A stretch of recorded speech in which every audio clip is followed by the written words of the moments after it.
সকাল সকাল ঘুম থেকে উঠেই মাথার উপর যেন আকাশ ভেঙে পড়লো আমার। চোখ মেলতেই মা রাগী গলায় বললেন, আজ তোর বিয়ে আর তুই এখনো পড়ে পড়ে ঘুমাচ্ছিস? ওঠ ওঠ বলছি। সকালবেলা ঘুম থেকে তোলার জন্য বিয়ের কথা বলাটা মোটেও নতুন কিছু না আমার জন্য, তাই অবাক হলাম না। আরো ভালো করে কাঁথা মুড়ি দিয়ে শুয়ে বললাম, বেশ তো, যাও তোমার জামাই বাবাজিকে রুমে পাঠায় দাও, কোলবালিশ বানাইয়া ঘুমাই। মা যেন এই কথাই আরো বেশি ক্ষেপে উঠল। ঝাড়া মেরে গায়ের কাঁথাটা সরিয়ে দিয়ে বললেন, আমার কথাকে তোর কাছে ফাজলামি মনে হচ্ছে? বললাম না আজ তোর বিয়ে, কথা কানে যায়নি? ওঠ বলছি। ওফ মা, থামো তো তুমি। আজকে শুক্রবার, ভার্সিটি টিউশনে কিচ্ছু নাই, কোথায় একটু আরাম করে ঘুমাতে দিবে তা না, উল্টো বিয়ে নিয়ে ঝোঁক মারছো। যাও তো তুমি, আমাকে একটু ঘুমাতে দাও। বলেই তার হাত থেকে কাঁথাটা উদ্ধার করে গায়ে মুড়িয়ে আরাম করে শুয়ে থাকলাম। মা কিছুক্ষণ কঠিন দৃষ্টিতে তাকিয়ে থেকে বললেন, তুই তাহলে উঠবি না? আচ্ছা বেশ, তোর বাপ এসে দেখুক আগে, তারপর হচ্ছে। এই আমি গেলাম, আর একবারও ডাকতে আসবো না। বলেই মা দ্রুত রুম থেকে চলে গেলেন। তার চলে যাবার পরপরই চরম বিরক্ত নিয়ে শোয়া থেকে উঠে বসলাম আমি। চোখ মুখ কুঁচকিয়ে বালিশের নিচ থেকে ফোনটা বের করে সময় দেখলাম, সবে 7টা বাজে। তাতে কিনা এমন চিল্লাপাল্লা করে ঘুম থেকে তোলা। এই যে প্রতিদিনই তো আরাম করে ঘুমাতে পারি, রোজ উঠি 9টায়, আর আজ ধ্যাত। মৌরি, ওঠোনি তুমি এখনো? ড্রয়িং রুম থেকে বাবার আওয়াজ কানে আসতেই বিরক্তটা রাগে পরিণত হলো আমার। মা গিয়ে ঠিক বাবার কাছে কথাটা বলেছে, এরা আমার আরামের ঘুম হারাম না করে ছাড়বেই না। উফ, অসহ্য। হুড়মুড় করে বিছানা থেকে নেমে ড্রয়িং রুমের উদ্দেশ্যে ছুটলাম। বাবাকে দেখে চেহারায় রাগ বিরক্তি ধুয়ে মুছে স্বাভাবিকভাবে বললাম, আমাকে ডেকেছো বাবা? এখনো ঘুম থেকে উঠে ফ্রেশ হওনি? শ্বশুর বাড়িতে গিয়েও কি এমন করবে না কি তুমি? সংসার তখন টিকবে তো? বাবা যেন ব্যঙ্গ করলেন। আমিও প্রতি উত্তরে মৃদু হাসলাম। বাবার জোকসটা হাওয়ায় উড়িয়ে দিয়ে বললাম, এত সহজে তো তোমাদের ঘাট থেকে আমি নামছি না, অন্তত আরো 4-5 বছর তোমাদের ঘাড় চাটিয়ে তারপর বিদায়। বলেই হাসি হাসি মুখ করে চেয়ে থাকলাম। অন্যদিন হলে বিনিময়ে বাবাও একগাল হাসতেন, আমাকে প্রশ্রয় দিয়ে আরো কিছু বলতেন। আমরা বাবা মেয়ে যখন হাসতাম, আর তখন মা সেটা দেখে রেগে বোম হয়ে থাকতেন, কিন্তু আজ তেমন কিছুই হলো না। আমি অবাক হয়ে লক্ষ্য করলাম আমার কথা শুনে বাবার চেহারাটা কেমন যেন গম্ভীর হয়ে উঠেছে। উনি রাশ ভারী আওয়াজে বললেন, তোমার মা তোমাকে কিছু বলেনি? মা আবার কি বলবে? কিছু না বুঝে ব্যাপারটা নিয়ে বাবাকে বলতে যাব, তার আগে রান্নাঘর থেকে মা ছুটে এলো। হাতের বেলুনটা নাড়িয়ে নাড়িয়ে বললেন, বলবার কেমন করে? আমি যা বলি সবকিছু তো তোর কাছে ফেলনা মনে হয়, যেন আমি একটা জোকারের সঙ্গে জোকস মারতে বসেছি। এদের কথাবার্তার আগা মাথা বোধগম্য হলো না আমার। মা যে আমার নামে বিচার দিচ্ছেন সেটা বুঝেই ভোলা ভালা চাহনি দিয়ে বললাম, মা কিন্তু আমার নামে অহেতুক বিচার দিচ্ছে বাবা। আমি এই বদনামের জন্য ভেটো দিচ্ছি। আই ফরবিট, আমি মানি না। বলেই সংসদীয় স্টাইলে হাত নাড়িয়ে নিজের পক্ষের সমর্থনের চেষ্টা করলাম। বাবা আমার দিকে এক পলক তাকিয়ে মার দিকে ফিরে বললেন, ওকে, এখনো কিছুই বলনি? মা মাথা নাড়ালেন। আমি উসপুকের মতো তাকিয়ে থেকে বললাম, তোমরা কি নিয়ে কথা বলছো বলো তো? আজ তোমার বিয়ে। বাবা থমথমে মুখে বললেন। কথাটা শুনে যেন বাস পড়লো মাথায়। আশ্চর্য হয়ে বললাম, কি? কার সাথে? সূর্যের সাথে। আর সেটা আজকেই, দুপুরে হলুদ, বিকেলে বিয়ে। বাস এইটুকু বলে বাবা উঠে গিয়ে নিচের রুমের ভেতরে ঢুকে গেলেন। মা ও নিঃশব্দে স্থান ত্যাগ করলেন, আর আমি ওদের যাওয়ার দিকে তাকিয়ে রইলাম কিছুক্ষণ। বাবার কথাটা পুরোটাই মাথার উপর দিয়ে গেছে। উনি এসব কি বললেন? বিয়ে মানে? তাও আবার সূর্যের সাথে? ওই উসপুক ব্যাটার সাথে? কেমনে কি? মাথা যেন হ্যাং হয়ে গেল আমার। হুশ হতেই তড়িঘড়ি করে ছুটে গেলাম মার কাছে। উনি রান্নাঘরে কাজে ব্যস্ত ছিলেন। আমি ছুটে গিয়ে হাঁপাতে হাঁপাতে বললাম, এইসব কি শুনছি মা? আমার বিয়ে মানে? এইসব কি কথা? আর ওই সূর্যের সাথে? যা শুনেছিস ঠিকই শুনেছিস, সূর্যের সাথেই তোমার বিয়েটা হচ্ছে। কিন্তু মা, উনাকে আমি... কথা শেষ করতে পারলাম না আমি, তার আগেই মা বললেন, এটা আমার সিদ্ধান্ত নয়, তোমার বাবার। কিছু বলতে হলে তাকে গিয়ে বলো। মা সহজভাবে নিজের দায়িত্ব শেষ করলেন, বাবার কাছে ঘটনা শুনতে পাঠিয়ে দিয়ে নিজে বেঁচে গেলেন। কথা শেষ করে নিজের মতোই ব্যস্ত হয়ে পড়লেন কাজে। আমি কিছুক্ষণ হতভম্ব দৃষ্টিতে তাকিয়ে দৌড় লাগলাম বাবার কাছে। তোমাদের কথা তো কিছুই বুঝতে পারছি না আমি বাবা। এসব কি কথা তোমাদের? আমার বিয়ে ঠিক করেছো আমাকে না বলে, না জানিয়ে? এখানে আমার মতামতের তো একটা ব্যাপার আছে, তাই না? কিন্তু তা না করে... তোমার মতামত নেওয়ার সময় ছিল না মৌরি। সূর্যের অফিস থেকে যাওয়ার জন্য তাড়া দিচ্ছে, খুব দ্রুতই ইউকে যেতে হবে ওকে। আর তোমার আন্টিরা চাইছিলেন এর মধ্যে বিয়েটা দিয়ে দিতে। সূর্য তোমাকে নিয়েই ইউকে যাবে। কিন্তু তোমরা তো আমাকে কিছুই জানাওনি বাবা, আমাকে তো জিজ্ঞেস করোনি আমি এই বিয়েতে রাজি আছি কিনা। আর উইকে যাওয়া, সে তো বহু দূরের কথা। আমি তো... বললাম তো জানানোর সময় ছিল না, এখন জানালাম ব্যাস। আর তোমাকে এতদিন মানুষ করার পর নিজের পছন্দের পাত্রের সাথে বিয়ে দেওয়ার ইচ্ছে থাকা কি অমূলক? বাবা হিসেবে এটা কি আমার একেবারেই অনুচিত? বলো তাহলে, এতদিন ধরে তোমাকে মানুষ করলাম কেন আমি? বাবা যেন হুট করেই রেগে গেলেন।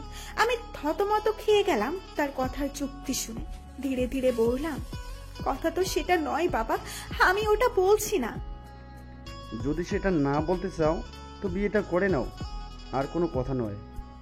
এই কথার পর আর কোনো কথা খাটে না। আমিও আর কথা পারালাম না, চুপচাপ হেঁটে নিজের ঘরে এসে ঢুকলাম।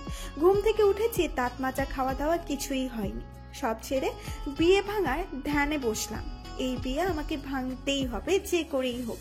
আমি মৌরি, একটা পাবলিক ইউনিভার্সিটিতে পড়ছি। কয়েকদিন আগে অনার্স ফাইনাল ইয়ারের এক্সাম শেষ করেছি। এখন ফ্রি, খাওয়া দাওয়া, ঘুম, দু একটা টিউশনি, এই আমার ডেইলি রুটিন। তার মধ্যে কোথায় থেকে যেন মা বাবা এই বিয়ের ভূত চাপিয়ে দিতে চাইছেন মাথায়। ধুর, ভাল লাগে না। এবার আসি ওই বদ ছেলেটার পরিচয়ে। নাম হলো ওয়াসিফ হাসান, নিকনেম সূর্য। বহুত মেধাবী ছাত্র হলেও আমার দৃষ্টিতে খাটাসের খাটাস একজন। আমার জীবনে দেখা সবচেয়ে ইরিজেন্ট ছেলে হলো এই। কেন বলছি? আমার বাবা এবং এই সূর্য মহাশয়ের বাবা দুজনে বাল্য বন্ধু, গ্রামের বাড়িও পাশাপাশি, একসাথে বেড়ে উঠেছেন, একই সঙ্গে জবে জয়েন করেন। পরে অবশ্য আঙ্কেল জব ছেড়ে বিজনেসে ঢুকে যান। সে যাই হোক, আমাদের বাসাও পাশাপাশি, একেবারেই দেওয়ালের এপাশ আর ওপাশ। তো আঙ্কেলের দুই ছেলে মেয়ে সূর্য আর রুতবা, স্বাভাবিকভাবে ওদের সাথে আমাদের উঠা বসা। সে ছোট্টবেলা থেকে তুতবার সাথে আমার খ্যাতিরও বেশি, কিন্তু সমস্যা একখানে, অ্যান্ড ইট ইজ সূর্য। ছোটবেলা থেকে খুব ব্রিলিয়ান্ট স্টুডেন্ট হিসাবে নাম করে সূর্য ভাই। সেজন্য প্রায় সব ক্ষেত্রে এই ছেলের উদাহরণ হিসাবে দেখানো হয়েছে আমাকে। আমি কোন টিচারের সাথে পড়বো, কোন গাইড ইউজ করব, সবকিছুতেই অনুকরণ করতে হবে সূর্যকে। সে মহা ব্রিলিয়ান্ট, তাকে ফলো করলে আমারই সুবিধা হবে এই এক্সকিউজে। কিন্তু অদ্ভুতভাবে এই অনুকরণীয় ছেলেটাই আমার জীবনের সবচেয়ে বিরক্তকর লোক হয়ে দাঁড়ালো। সে বয়সে আমার চেয়ে 5 বছরের বড়। আমি ছোট থেকেই নিজের মতো করে চলতে পছন্দ করি। কাউকে ফলো করাটা কিংবা কারো দেখে দেখে সেটা করতে হবে এসব আমার মধ্যে নেই। তাই সূর্য ভাইকে যখন উদাহরণ হিসেবে বলা হতো আমি বিরক্ত হতাম খুব, মানতে চাইতাম না। তার সবচেয়ে বড় সমস্যা হলো সে কখনো আমাকে নাম ধরে ডাকতো না। মৌরি না ডেকে অলওয়েজ পাঁচফোড়ন বলে চিল্লাতো। কারণ হিসেবে বলতো মৌরি মানে পাঁচফোড়ন। আমি চরম বিরক্ত হয়ে রাগ দেখাতাম, ঝগড়া করতাম, কিন্তু কোনো কিছুতেই কোনো লাভ হতো না।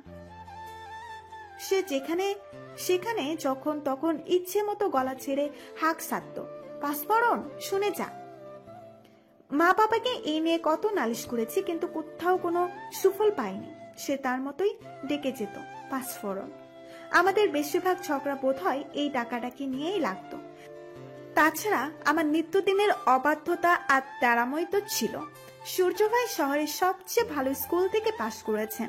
তাকে ফলো করতে গিয়ে তার পিছু পিছু ওই স্কুলে আমাকেও অ্যাডমিট করা হয়েছিল। এটা ঠিক ছিল যে ওরা আমার ভালোর জন্যই ভালো প্রতিষ্ঠানে ভর্তি করিয়েছে, কিন্তু সমস্যা বাঁধলো অন্য জায়গায়। স্কুলে সবসময় নজরদারির ভেতর ছিলাম আমি। কখন কি করতাম সবকিছুর হিসেব রাখতেন সূর্য ভাই। মাঝে মাঝে কিছু কাজ করতে মানা করতেন, কিন্তু আমি ঘাটতাড়া করে শুনতাম না। ওই যে বলেছি, কাউকে ফলো করাটা আমার পছন্দ নাই, তাই প্রথম থেকেই এই অসহ্য ছেলেটাকে সহ্য হতো না আমার। তার সব কথাকে অগ্রাহ্য করার জন্য এই একটা যুক্তি আমি খাটাতাম। সে মহাশয়ও খেপে গিয়ে তুলকালাম করতেন। মায়ের কাছে আমার নামে অহেতুক নালিশ করে বিচারের পসরা সাজাতেন। আগেই বলেছি, মা আমার সূর্যের কথা খুব বিশ্বাস করেন, তাই যখনই একটা নালিশ পেতেন, তার ঠিক হোক বা ভুল হোক, ফল ভোগ করতে হতো আমাকেই। এই ছেলে থাকতে স্কুল লাইফটা আমার টানা টানা বানিয়ে রেখেছিল। এরপর সে যখন কলেজ পাশ করে ঢাকাতে ভর্তি হয়ে রংপুর থেকে বিদায় নিল, তখন খুব খুশি হলাম আমি। তখন ক্লাস 9-এ উঠেছি। বড়দের ভাষায় পাখা গজানোর সময় যাকে বলে। পরিচিত গণ্ডির বাইরে এসে নিজের খেয়াল হারিয়ে ফেলতাম। এতদিনের ভদ্র শৃঙ্খলা আবদ্ধ পাখিটি যখন ছাড়া পেল, একেবারেই উড়াল দেওয়ার চেষ্টা চালালাম আকাশে। আকাশে টানা মেলে দিয়ে পুরো আকাশটাকে আয়ত্তে আনতে চাইল। বন্ধু বান্ধবী জুটলো অনেকগুলো। নতুন পুরনো বন্ধু মিলিয়ে আমার তখন অনেক সহচর। না, লেখাপড়ায় গাফিলতি হয়নি, তবে বন্ধুদের সহচর্যে সে খুব উশৃঙ্খল হয়ে উঠেছিলাম। এমন চললে লেখাপড়াকে আরো সামলে উঠতে পারতাম না, সেটা মনে মনে বুঝিয়েছিলাম। কিন্তু বন্ধুদেরকে ছাড়তে পারিনি। মানুষ অভ্যাসের দাস, আর সে অভ্যাসটা বধ হলে তা ছাড়ানো আরো যন্ত্রণার। তাই আগের মতো হব হব করেও আর হয়ে উঠতে পারছিলাম না। 2-3 মাসের ব্যবধানে আমি হয়ে গেলাম ফাজিলের চূড়ান্ত। যদিও বাসায় কিংবা পরিচিত কারোর সামনে নয়, উশৃঙ্খলতার সীমানাটা কখনো বন্ধু বান্ধবদের সামনেই রাখতাম। কিন্তু কি করে যেন টের পেয়ে গেল সূর্য ভাই। ছুটিতে ঢাকায় এসে সে আমার একেবারে ক্লাস নিয়ে ছাড়লো। নানান ধরনের ধমকি ধামকি, এমনকি 2টা চড়ও মেরেছিল সেই দিন। সঙ্গে আরো যে কত জাতের অপমান। আমি ভয় পেয়েছিলাম ক্লাসে গিয়ে বদমাইশ হয়ে যাচ্ছি এটা যদি মাকে বলে দেয়। আশ্চর্যের কথা হলো, এই সূর্য ভাই আমাকে যতই নিজের আয়ত্তের ভেতরে রাখার চেষ্টা করতেন, যতই জোর খাটাতেন, আমি ঠিক ততটাই অবাধ্য হতাম। তার প্রত্যেকটা কথার প্রেক্ষিতেই কথা বলতাম, ঝগড়া করতাম। ঘটনা বেগতিক না হওয়া পর্যন্ত আমি তাড়াময়ী করে যেতাম। কিন্তু সেদিন যখন সে আমাকে গালে থাপ্পড় কষিয়ে অপমানিত করলেন, তখন আমি কিছুই বলতে পারলাম না। তিনি খুব রাগারাগি করে শেষ পর্যন্ত থ্রেট দিলেন, বেশি বাড়াবাড়ি করলে মাকে অব্দি দেখাচ্ছিল। বুঝলাম সূর্য ভাই আজই এখনই ঢাকা থেকে ফিরছেন। হয়তো পথে আমাকে দেখে উনিও রিক্সায় উঠার পরপরই মামা প্যান্ডেল ঘুরালেন। রিক্সা চলতে লাগলো আর আমি মাথা নিচু করে বসে থাকলাম। সূর্য ভাই আমাকে কিছুই বললেন না, জিজ্ঞেস করলেন না ঘটনা কি ছিল, কিছু জানতে চাইলেন না, শুধু তাচ্ছিল্য হেসে বললেন, নাগর জুটিয়েছিস ভালোই। কলেজ ছেড়ে পার্কে বসে অসভ্যতামি নেশাকর মাতালের সাথে। আমি চুপ করে রইলাম। জবাব দেবার মতো পরিস্থিতি আমার তখন ছিল না। পাশে এসে চুপচাপ ঘরে চলে এলাম। জানি না এই ব্যাপার নিয়ে সূর্য ভাই মায়ের কাছে কি বলেছেন, কিন্তু এর পরিণতি খুবই ভয়াবহভাবে প্রভাব ফেললো আমার জীবনে। মা বাবা দুইজনই রেগে আগুন হয়ে রইলেন। মা তো সরাসরি এসে মেরে ঘর বন্দি করে ফেললেন আমাকে। বাবা মারামারি করেনি ঠিকই, তবে কষ্ট পেয়েছিলেন খুব।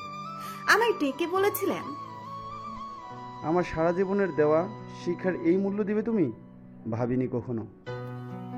আমি লজ্জায় মাথা নিচু করে চলে এসেছিলাম। বাবার কথাটা গায়ে লাগেনি, বুকে এসে লেগেছিল। ইচ্ছে করছিল বাবার পা ধরে বলি, আমি কিছুই করিনি বাবা, বিশ্বাস করো, কিন্তু বলতে পারিনি। অজানা একটা অভিমানে মন ভারী হয়ে এসেছিল। সেটা কার উপর জানি না। কিছু না বললেও আমি জেনে গিয়েছিলাম সেদিন ওখানে আমাকে আর ওই ছেলেটাকে দেখে সূর্য ভাই খারাপ কিছু ভেবেছিলেন ছেলেটা আমার প্রেমিক। তাই হয়তো বাসায় এসে জানোই তাই বলেছিলেন। সবটা মিথ্যা জেনেও প্রতিবাদ করতে পারিনি আমি, কারণ সেটা বিশ্বাসযোগ্য হতো না কারো কাছে।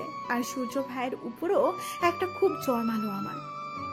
আমরা ঝগড়া করতাম, মারামারি করতাম, কিন্তু তাই বলে কি সে আমাকে এতটা খারাপ ভাবলো? সে তো আমাকে একটু বেশিই চিনতো।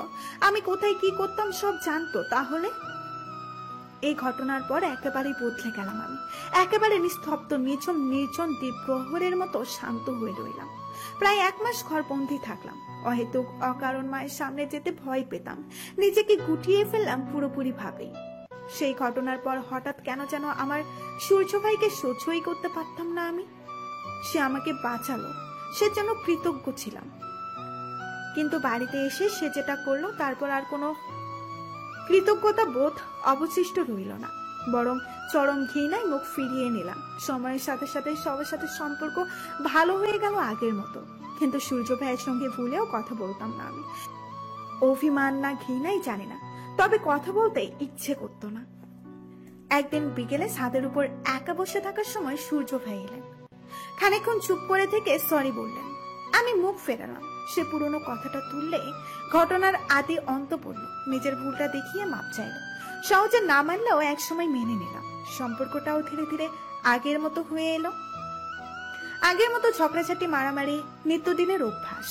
আবারও আমার লাইফে হস্তক্ষেপ শুরু করলো সে। এইচএসসি পাশের পর পাবলিক ভার্সিটিতে চান্স পেলাম, ভর্তি হলাম। ততদিনে তার লেখাপড়া শেষ। একটা প্রাইভেট ভার্সিটিতে লেকচারার হিসেবে জয়েন করেছে। সম্পর্ক আগের মতোই সাপে নেউলে, কেউ কাউকে দেখতে পারি না। কথা হচ্ছিল তার পিএইচডি নিয়ে। সে ব্রিটেন থেকে পিএইচডি করার জন্য যাবে। ফর্মালিটিস কমপ্লিটের আগে 1 মাসের জন্য উইকেতে গেলেন। আমি আবারও ছাড়া পেলাম, আবারও ঝামেলায় জড়িয়ে গেলাম। এটা আমার এক্সামের কয়েকদিন আগের কথা। এক সিনিয়র ভাই নাকি আমাকে পছন্দ করে, এরকম বলছিল আমার বান্ধবীরা। ছেলেটার নাম হলো অর্ণব। তার বাচ্চাদের মতো ফেসটা দেখলে মনেই হয় না সে মাস্টার্সে পড়ালেখা করে। ব্যবহারও সে খুব মার্জিত, খানিকটা লাজুক।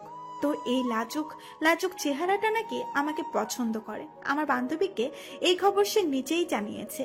সামনাসামনি কিছু বলেনি, ডিরেক্ট যেহেতু কিছু বলেনি তাই আমিও আর পাত্তা দিইনি। কিন্তু হুট করে এসে হাতে একটা গোলাপ আর একটা চিরকুট ধরিয়ে দিয়ে দৌড় দেয় ছেলেটা।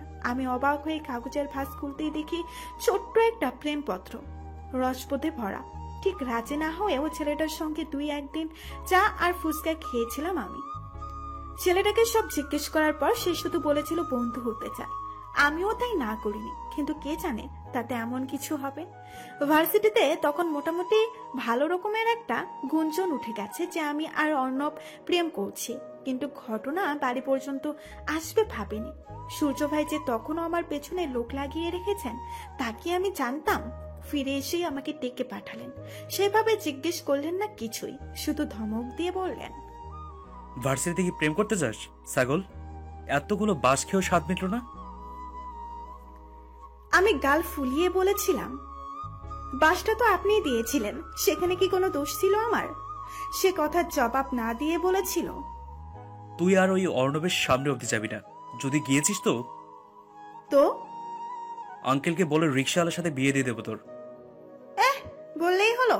বিয়ে কি এত সোজা? করব না আমি বিয়ে, আর অর্ণবের সাথে প্রেম করব। আমি দেখে নিয়ে দেখা যাবে। ঝগড়ার পরিসমাপ্তি ঘটিয়ে যে যার কাজে চলে যায়। আমি তার কথাকে পাত্তা না দিয়ে বরাবরের মতো ট্যারামো করলাম। ভার্সিটিতে গিয়ে অকারণে অর্ণবের সাথে দেখা সাক্ষাৎ করতাম, ফুচকা চটপটি খেয়ে বেড়াতাম। উদ্দেশ্য ছিল সূর্য ভাইকে রাগিয়ে দেওয়া, কিন্তু সূর্য ভাই কি সাংঘাতিক সেটা আগে বুঝিনি। সে কি করলো? প্রথমে অর্ণবকে বেনামে চিঠি দিয়ে থ্রেট দিল, তারপর হঠাৎ করে একদিন অন্ধকারে পিটিয়ে পা ভেঙে দিল। আমি খবর পেয়ে দৌড়ে গিয়ে দেখি হসপিটালের বেডের উপরে ঠ্যাং ছুড়িয়ে পড়ে আছে অর্ণব, কাতরাচ্ছে একটু পর পর। জিজ্ঞাসা করলাম, কি করে হলো? সে মাথা নাড়িয়ে বলল, বন্ধুর বাইকে যাচ্ছিলাম, অ্যাক্সিডেন্ট করেছি। বিশ্বাস না হলেও করতাম। অর্ণবের প্রতি প্রেম দেখিয়ে সেবা করতে গেলেই সিটকেস সরে গেল সে। আতঙ্কে লাফিয়ে উঠে বলল, এই শোনো, তুমি যাও এখান থেকে। আমি অবাক হয়ে আরো কাছে ঘেঁষতেই সে এক প্রকার ভয়ে সিটিয়ে গেল দেওয়ালের সাথে। নেহাত পা ভাঙা, নয়তো ছুটেই পালাতো নিশ্চয়। আমি কিছু বলার আগে সে কাট ভাষায় বলল, তোমার সাথে আর কোনো সম্পর্ক নেই আমার, মৌরি। আমি ব্রেকআপ করছি। আমি অবাক হলাম। সম্পর্ক তো কিছু ছিলই না। সে তবে ব্রেকআপের কথা কেন বলছে? ঠিক তখনই তার অ্যাক্সিডেন্টের কথা বিশ্বাস করতে গিয়েও করলাম না। বুঝলাম ভেতর ভেতর কলকাপচা কেউ নাড়িয়ে দিয়েছে, আর সেই ব্যক্তিটি সূর্য ছাড়া আর কেউ নয়। রাগে ছুটে গেলাম সূর্য ভাইয়ের কাছে।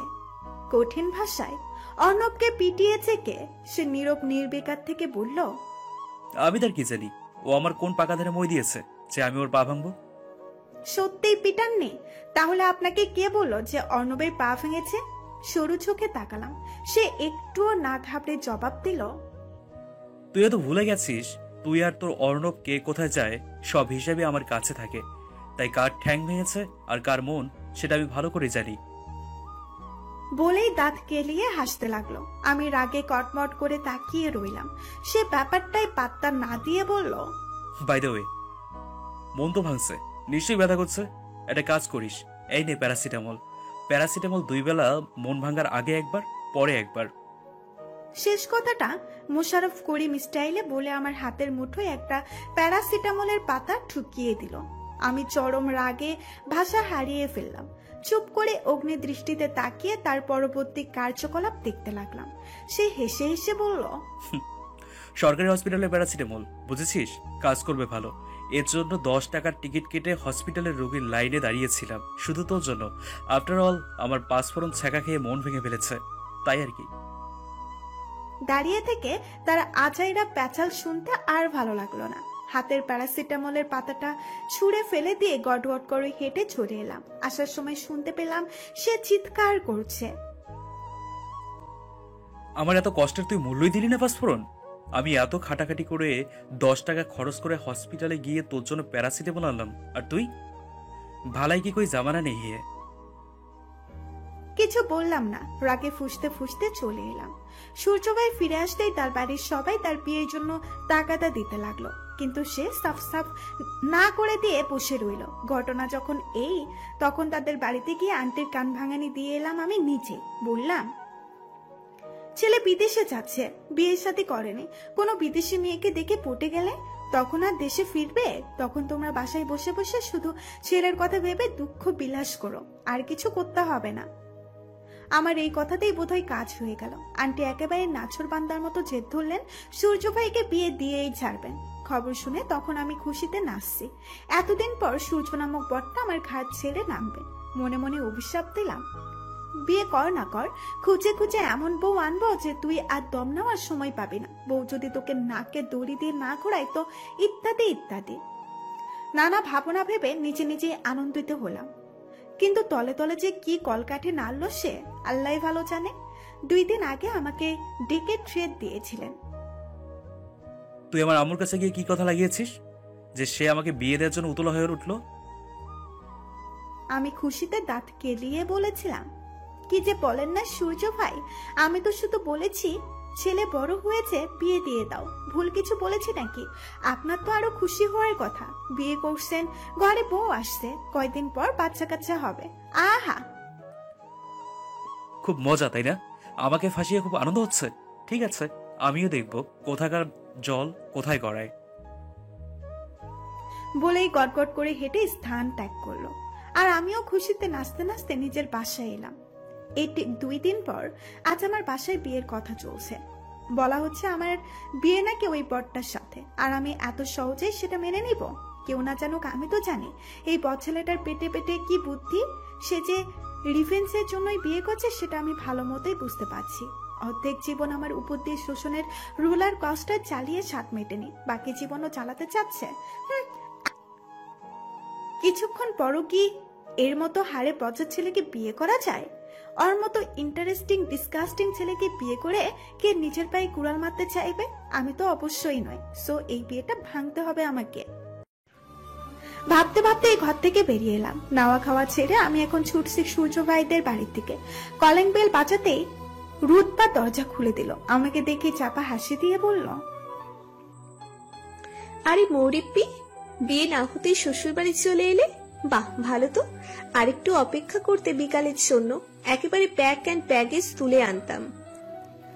বলেই দুষ্টু হাসলো। সে কথায় বিরক্ত হলেও প্রকাশ করলাম না। খুব মিশ্রিত হাসি দিয়ে বললাম, কি আর করব বলো, তোমরা এমন মানুষ যে বিয়ের কনেকে না বলেই তার বিয়েটি ঠিক করে ফেলেছ। ভাগ্যিস সকালে জানলাম, নয়তো দেখা যেত বিকেলে একেবারে বিয়ের আসলে কাজে এসে বলতো বলো কবুল। তখন কি হতো ভাবো তো। রুটপা আমার কথা শুনে ঠোঁট প্রসারিত করে হাসলো। সে আমার কথার আড়ালে লুকিয়ে থাকা ক্ষোভটা ধরতে পারেনি। আমার কাঁধে চাপড় মেরে বলল, তখনই তো আসল মজাটা হতো আপ্পি। হেপি একটা সারপ্রাইজ হয়ে যেত তোমার জন্য। বলেছে তোমায়, দেখা যেত ভয়ে আমার হার্ট অ্যাটাক ফ্যাটাক কিছু একটা হয়ে যেত। আমি গাল ফুলাতেই রুটপা হেসে হেসে আমাকে টেনে ধরে রুমে নিয়ে চললো। কিছুক্ষণ পর হঠাৎ সিরিয়াস হয়ে বলল, কিন্তু আপ্পি, আমি কিন্তু তোমার উপর খুব রাগ করেছি। কেন? ভ্রু কুসকিয়ে। এই যে তুমি আর ভাইয়া লুকিয়ে লুকিয়ে এতদিন ধরে প্রেম করেছো, কই আমাকে তো বলনি। আমি আরো ভেবেছিলাম তুমি যখন প্রেম করবা তখন জিজুর কাছ থেকে আচ্ছা সে টাকা হাতিয়ে নিব।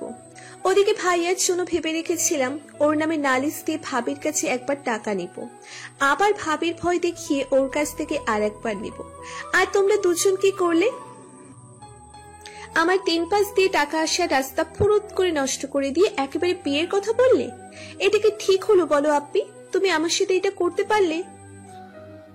রুটপা কেমন দুঃখী দুঃখী মানুষের গলায় বলে আমার দিকে তাকালো। আমি অবাক হয়ে ওর কথা শুনলাম। ও এসব কি বললো? প্রেম করেছি, তাও আমি আর সূর্য? আমি কি বাংলাদেশে না মহা আকাশে?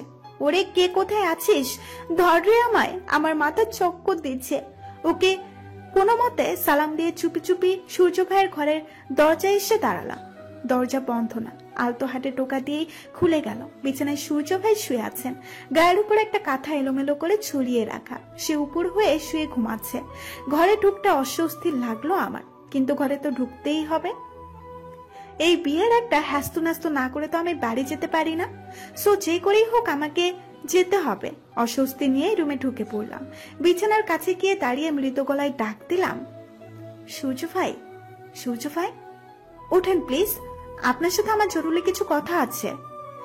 ভালো করেই ডাকলাম, কিন্তু ওপাশ থেকে কোনো জবাব দিল না। আমি আরো একবার একইভাবে ডাকলাম, তাতেও যখন সাড়া দিল না, তখন অনেকটাই বাধ্য হয়ে এগিয়ে গিয়ে তার কাঁধ ঝাঁকিয়ে ডাকলাম, সূর্য ভাই শুনছেন? ও সূর্য ভাই। কানের কাছে সারাদিন ভাই ভাই বলে জ্বালাস না তো, যা এখান থেকে। সে ঘুম ঘুম কণ্ঠেই জবাব দিল, চোখ এখনো মেলেনি। তাহলে কি সন্ধানে বলল?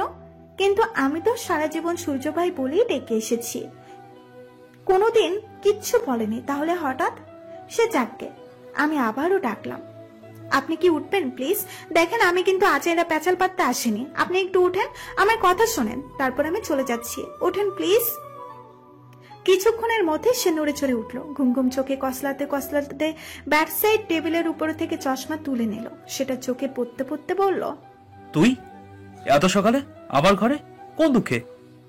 কণ্ঠে তার হাজারে বিরক্তি।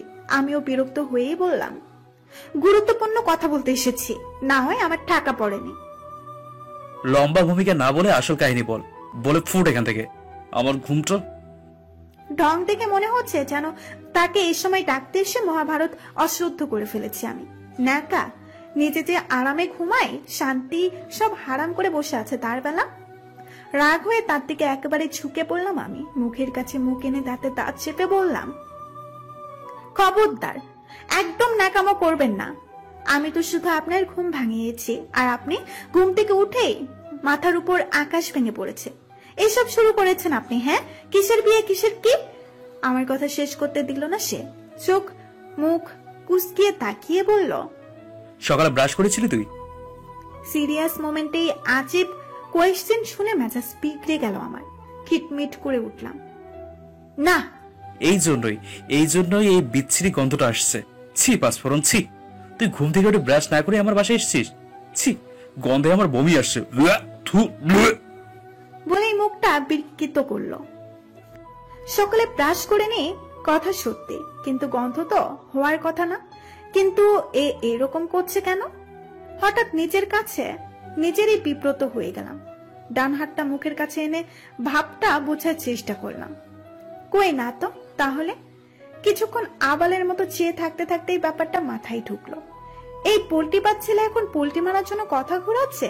চেষ্টা করছে আচাইরা কথা বলে আমার মাথা থেকে আসল কথাটা বের করে দিতে। সব সময় এমন আচাইরা কাজ করে সে।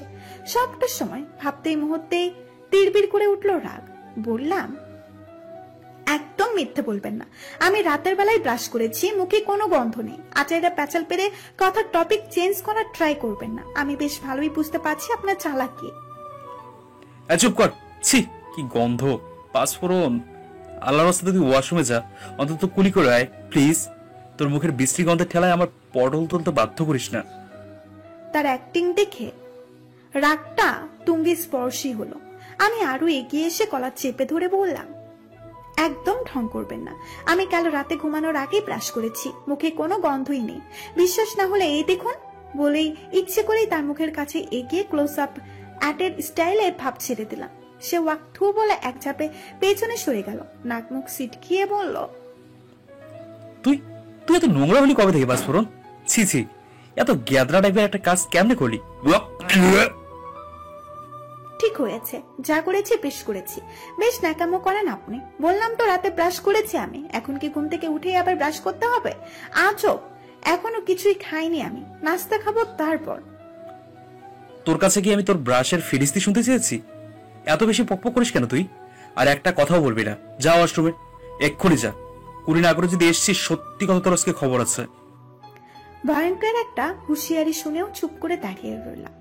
এতক্ষণ ধরে আমি যা করেছি ইচ্ছে করেই করেছি। মুখের গন্ধ নিয়ে যে সে এত ওভার রিয়াক্ট করলো, সেটার জন্য এটা করেছি। সোজা ভাষায় টিট ফর ট্যাট। কি হলো, দাঁড়িয়ে আছিস যে? যা বলছি। দেখ পাঁচফোড়ন, তুই যদি এই মুহূর্তে না যাস, আই সোয়ার তোর কপালে আজকে দুঃখ আছে। এমনি সকাল সকাল তুই আমার আরামের ঘুমটা হারাম করে দিয়েছিস। মেজাজ এমনি বিগড়ে গেছে, তার মধ্যে তোর এই বিশ্রী উদ্ভট কার্যক্রমে আমার মেজাজ আরো খারাপ হচ্ছে। যা বলছি। শেষ কথাটা আরো বেশি ধমকে উঠে বলল। যতই টানামো করি না কেন, বরাবরের মতোই এবারও তার ধমককে আমার সব সাহস হুশ হয়ে উড়ে গেল। মেজাজ রাগে টক বক করে উঠলেও চুপচাপ বেরিয়ে গেলাম।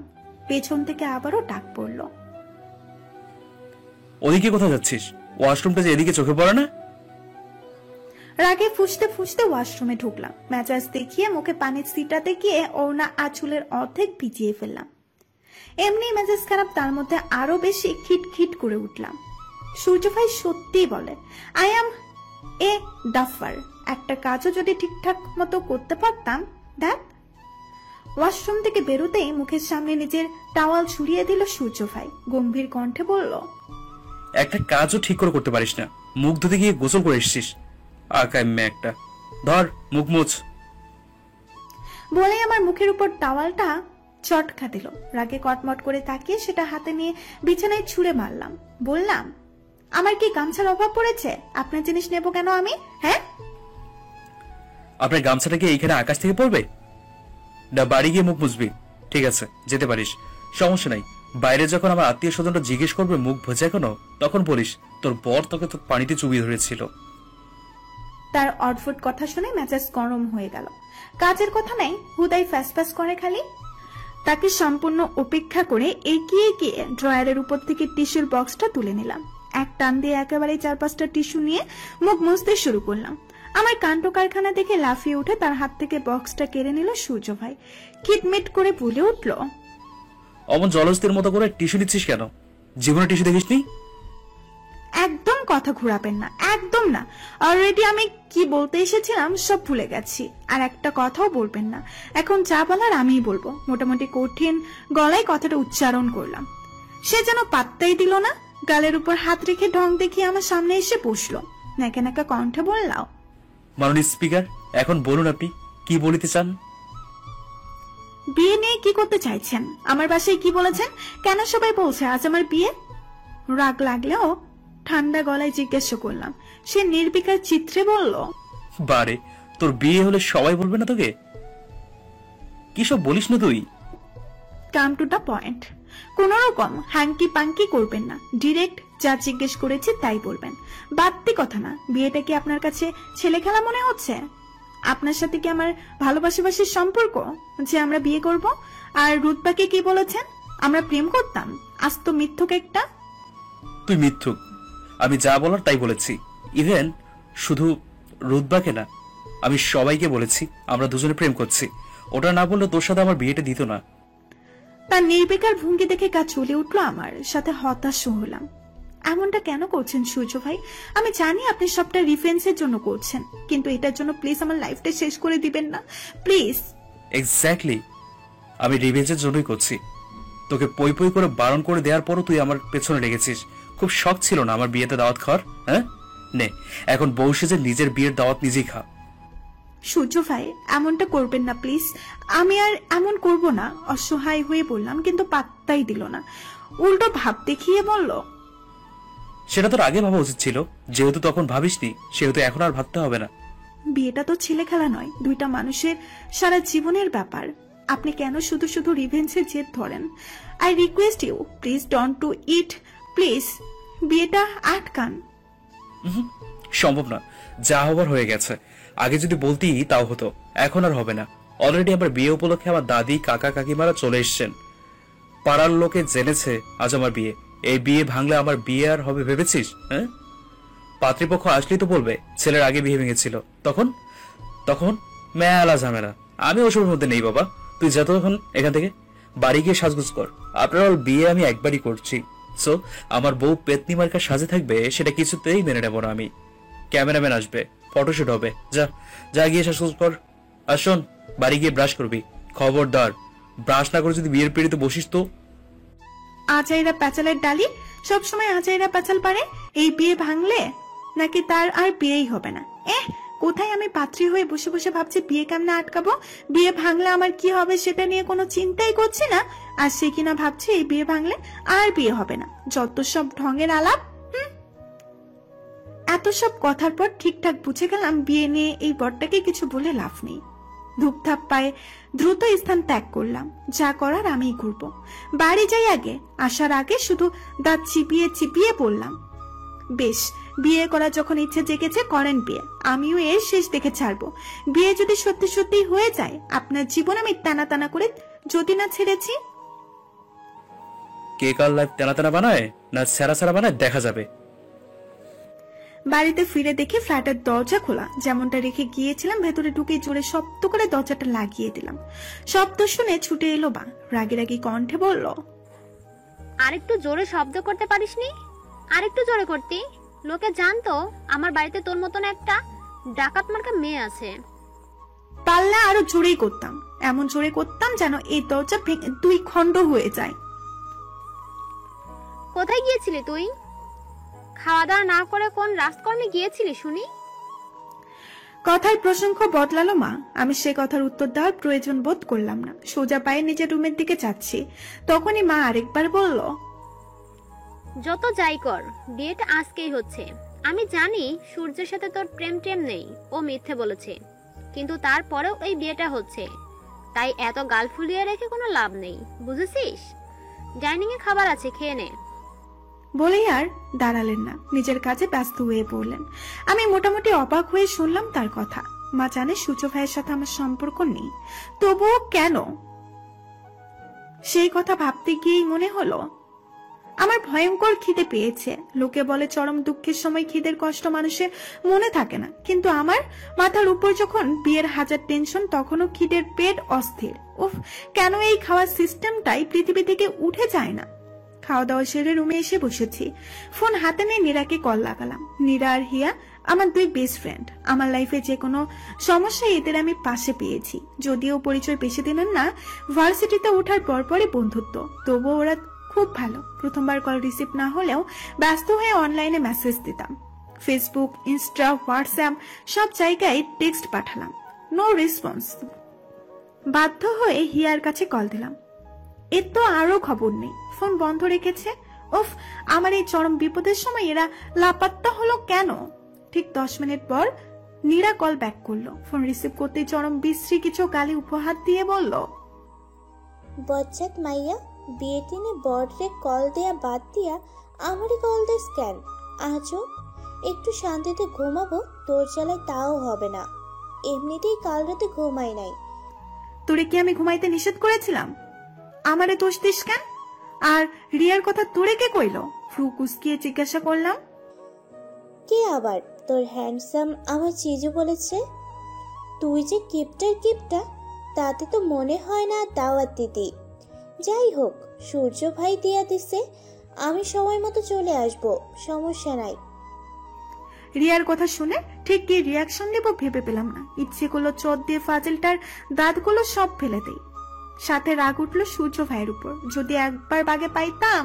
উফ, এখন এসব রাগারাগি করে লাভ নেই। এখন এই বিয়েটা ভাঙার জন্য হেল্প লাগবে আমার, আর সেটা নিরাই করতে পারবে। তাই সুর বদলে নরম গলায় বললাম, নীরা শোন, তোর সাথে আমার জরুরি কথা আছে। তুই কি একটু আমার পাশে আসতে পারবি প্লিজ দোস্ত? একবার আয়। আরে আসবো তো, তোর বিয়েতে আমি না আসলে হয়?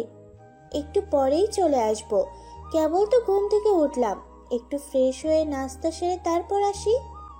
তুই বুঝতে পারছিস না ইয়ার, আমি যথেষ্ট প্যারার মধ্যে আছি। তুই এখন না আসলে বলে বুঝাতে পারবো না। প্যারার মধ্যে থাকবে না তো কি? বিয়ের কোণের প্যারা থাকবে না? ফেসিয়াল, সাজগোজ, খাওয়া দাওয়া, কত কিছু। শোন, টেনশন নিস না, সুন্দর করে ফেস প্যাক লাগিয়ে বসে থাক। গোসল করে শ্যাম্পু দিয়ে ভালো করে চুল ধো, তারপর ওয়েট কর, আমি আসতেছি। একসাথে পার্লার যাব, বুঝছিস? হিয়ারেও আনতেছি। আর পারলে এখনই সারাদিনের খাওয়া খেয়ে নে।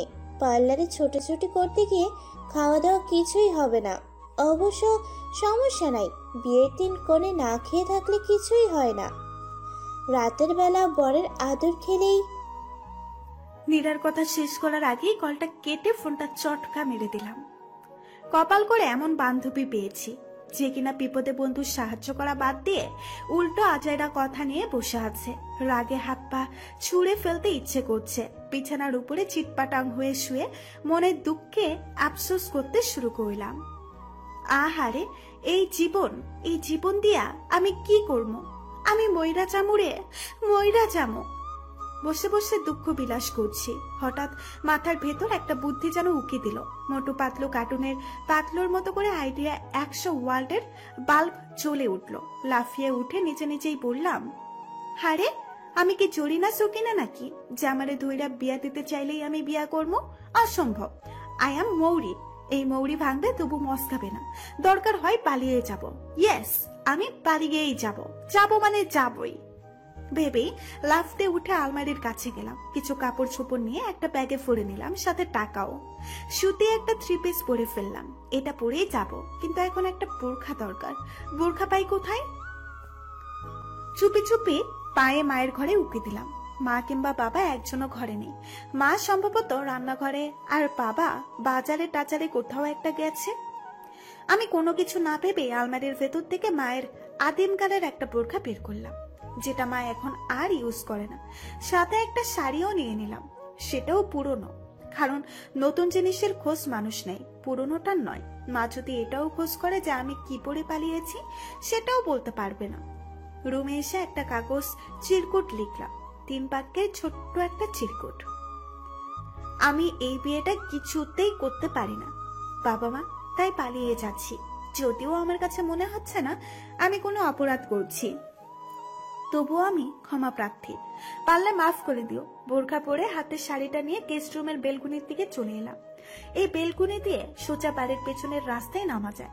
গেস্ট রুমের দরজা লাগিয়ে বেলকুনির রেলিং এর সাথে শাড়িটা পাতলাম। নিজেকে এখন ফিল্মের হিরোইন লাগছে।